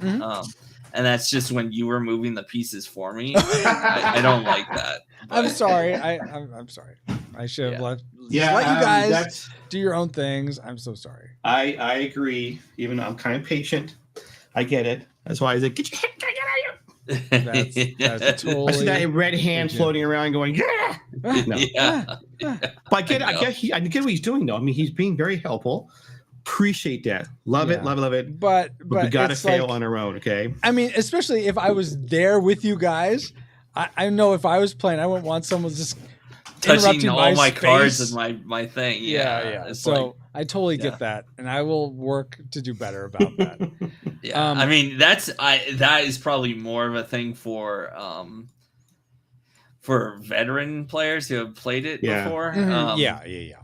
Because I totally get if you're totally new, it's like I don't even know where I move things. You know, it's like Well, it's like Dale's asking, is there an aim on playtime?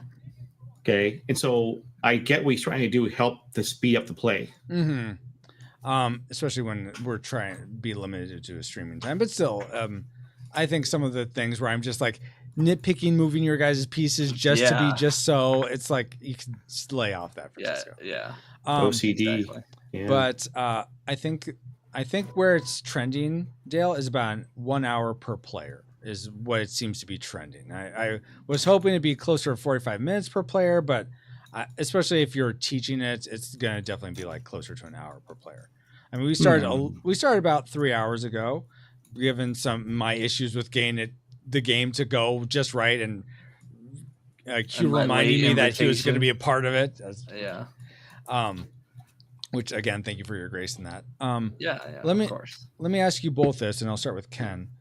Ken, what would you say would be the hardest part of this to teach someone else? Like the part that you think you would struggle to teach someone? I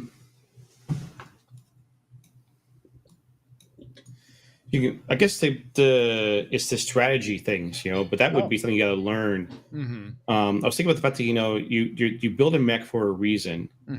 That's, I don't know, it's hardest thing. You teach about the mech, but then the benefits. I don't know. It's a strategy game, so I've played a lot of tough strategy games where it just takes a bit of time to learn. So the first time out, you're not going to get it right away. And the person who's experienced might get it, but you're like, I want to do it again because I now understand it. That's why I think you get down to like 45 minutes per player. That'd be great because that can be good turnaround time on the game itself. Yeah. I guess it's the movement, no. Corruption, no. I think it's the main thing is understanding how your character works. You know, the reaction and actions. I say actions and reactions. I think that's probably the biggest thing, just to people understanding how those work. Okay, totally fair. Do you have a thought on what would be the hardest part for? I know this is a lot different from last time, but for you, Q, what would be your answer to that question? I think I have two things on that. One is I would say map movement, not in the like travel tracker or anything like that. I think that's pretty easy to understand. But going place to place, right? Mm-hmm. Like sometimes I'm not exactly like the tunnels, right? Mm-hmm. I mean, I'm not exactly sure if is that a place I can go through unless I know it already from reading. Yeah. You know what I'm saying? Yeah. Like, and that would be like a rule book thing or someone telling you things. that's but yeah, exactly. You're You saying have to learn it before you can move anywhere, which is a bit of a struggle. You know, I'd say. Like obviously, I'm pretty much get it, but I still have to question sometimes. Like I asked you about the tunnel, and like certain things. It's like I still find that probably the hardest part to teach someone. And then the other thing was what was it? Shoot, I had it. What was it?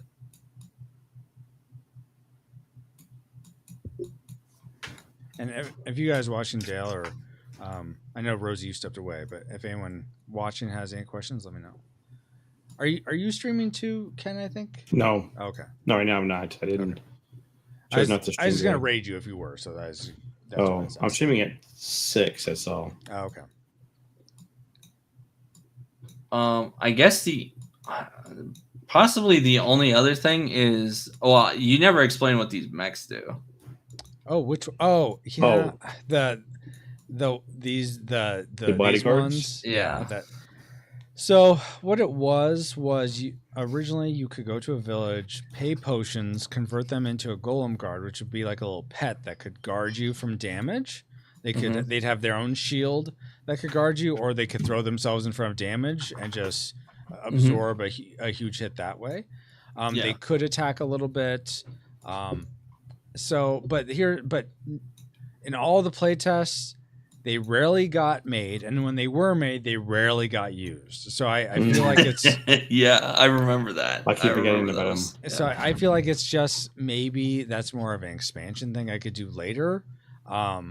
Those are 4 more cards. So that's where I'm like, I know I have more cards here, and then the specialization. So so I think I'm at the limit of cards. So I may do more like Ashley's Haberdashery as a conversion thing, like pay this for this. But regardless, to answer your question, they were just extra pets, extra things you could do on the map with potions.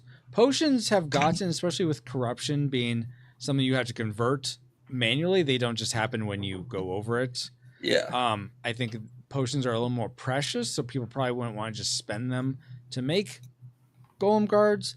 And when they weren't really used all that much. So I don't think I'm going to have them. I'm not sure what to have on the back of those cards because I feel like I don't want to just not have the space used, but maybe they just are. I don't know. So that's what those are. So I didn't explain them because we weren't going to use them, but good question. Yeah. Okay. Yeah. All right. Well, I think that's it, guys. Thank you, Ken. Thank you, Q, so much for playing this. And thanks for asking. Of course. And if anyone watching wanted to play, I'm going to be doing playtests the next several Sundays and Tuesday nights as well. If either of you guys, Ken, you've told me your schedule. Q, if there is another time you want to play. I'm doing Junkyard Juggernaut January. Let me know because love to have you back, especially. Oh, yeah. You about to say something? Yeah, if you have a day that's veterans only, right? No learning, veterans only. Oh, that's smart. That'd be a good idea. I would like to join in for something like that. Oh, that's really. I'd like to see like the people who know what have been through it a couple times, know where the current rules are at, and we play through. Yeah, good idea. That is a really good idea because it seems like every time there's always someone there's a few versions ago maybe they played or whatnot, but that'd be great for me just knowing a better sense of how long it actually takes. And because I mean I think it's actually I would say it's getting to the point where I mean the base systems are actually pretty good. I think so as well. So that's good to hear in that affirmation. Yeah. So next one is, I'm sorry, it's Tuesday, right? This Tuesday, I do have a couple people playing. Drake and Brian are playing on Tuesday night.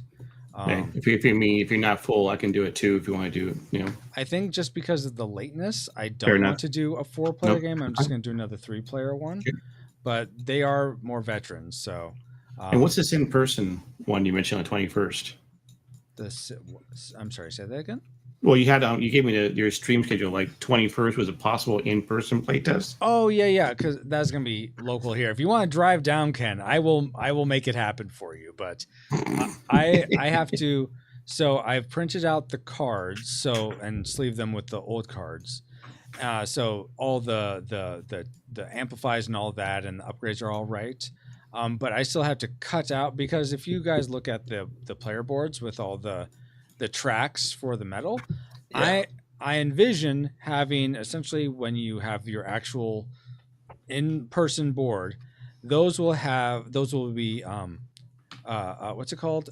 Not cardboard, but chipboard punch outs that you glue on top of your player mat, and then there you can actually place your 8mm cubes in those tracks. Otherwise, they're just going to slide around. So I'm trying to make prototype versions of those, and I only have one. So that's I need to do that before the in-person one can happen. Well, the scythe boards, right, have cut a little indents, yeah, per se, yeah, right? yeah. Like They're that? dual layer boards. This isn't going to be quite that, because I could do dual layer boards for this, but then we're talking about a $200 game, and I don't think people will see the value in this being $200 where it's at right now. So yeah, that's a good point. Yeah. Good point. But if I make it so that you just have to do a little bit of the work, and I've heard other people on podcasts and whatnot, some people just like there's going to be a version where there's none of that. It's just the base stuff, no punch outs really. It's just, I guess you'll just control where the cubes are. But the amplified version, or the premium version, will have those punch outs. I'd like to think that people that would invest in that wouldn't mind gluing down stuff on their player boards to make it look more premium. So that's my thought. I could be wrong, but no, I get your point. I hadn't thought about that. Anyway, that's why the in-person one is, if I pay me $200 and I'll be ready for you. Pay me $100 and you can glue it yourself. Yes, pay me $200. I will do it for you. Exactly. Time is money, friends. I get it. Oh my gosh. Well, unless there's any other comments, thank you both so much, and we're gonna be done. All right. Cool. Thank you. Awesome. Well, thank you both. Thank you. I'm gonna end in prayer, and then we'll do stream face. Okay. Lord God, thank you so much for Ken and Q giving so much of their time and their thoughts and their time and thoughts and feedback to this game to make it better. I pray it becomes a game that people can play and enjoy time with one another, bring joy to one another, and ultimately glorify you in the process. Lord, I pray over all of us that you protect us, provide for us. May those of us who have pure faith and trust in you pursue you more and more each day. May we all experience your beauty, grace, love, and truth in a fresh new way. I pray all this in the name of your Son, Jesus Christ, who left all majesty to come down to our depravity, lived the life he went, taught us how we could, conquered sin, overcame death, being raised to the Father, making a way for us all to have a right relationship with you where there wasn't a way before. Amen. Amen. All right, all. Until next time. Here is your stream face.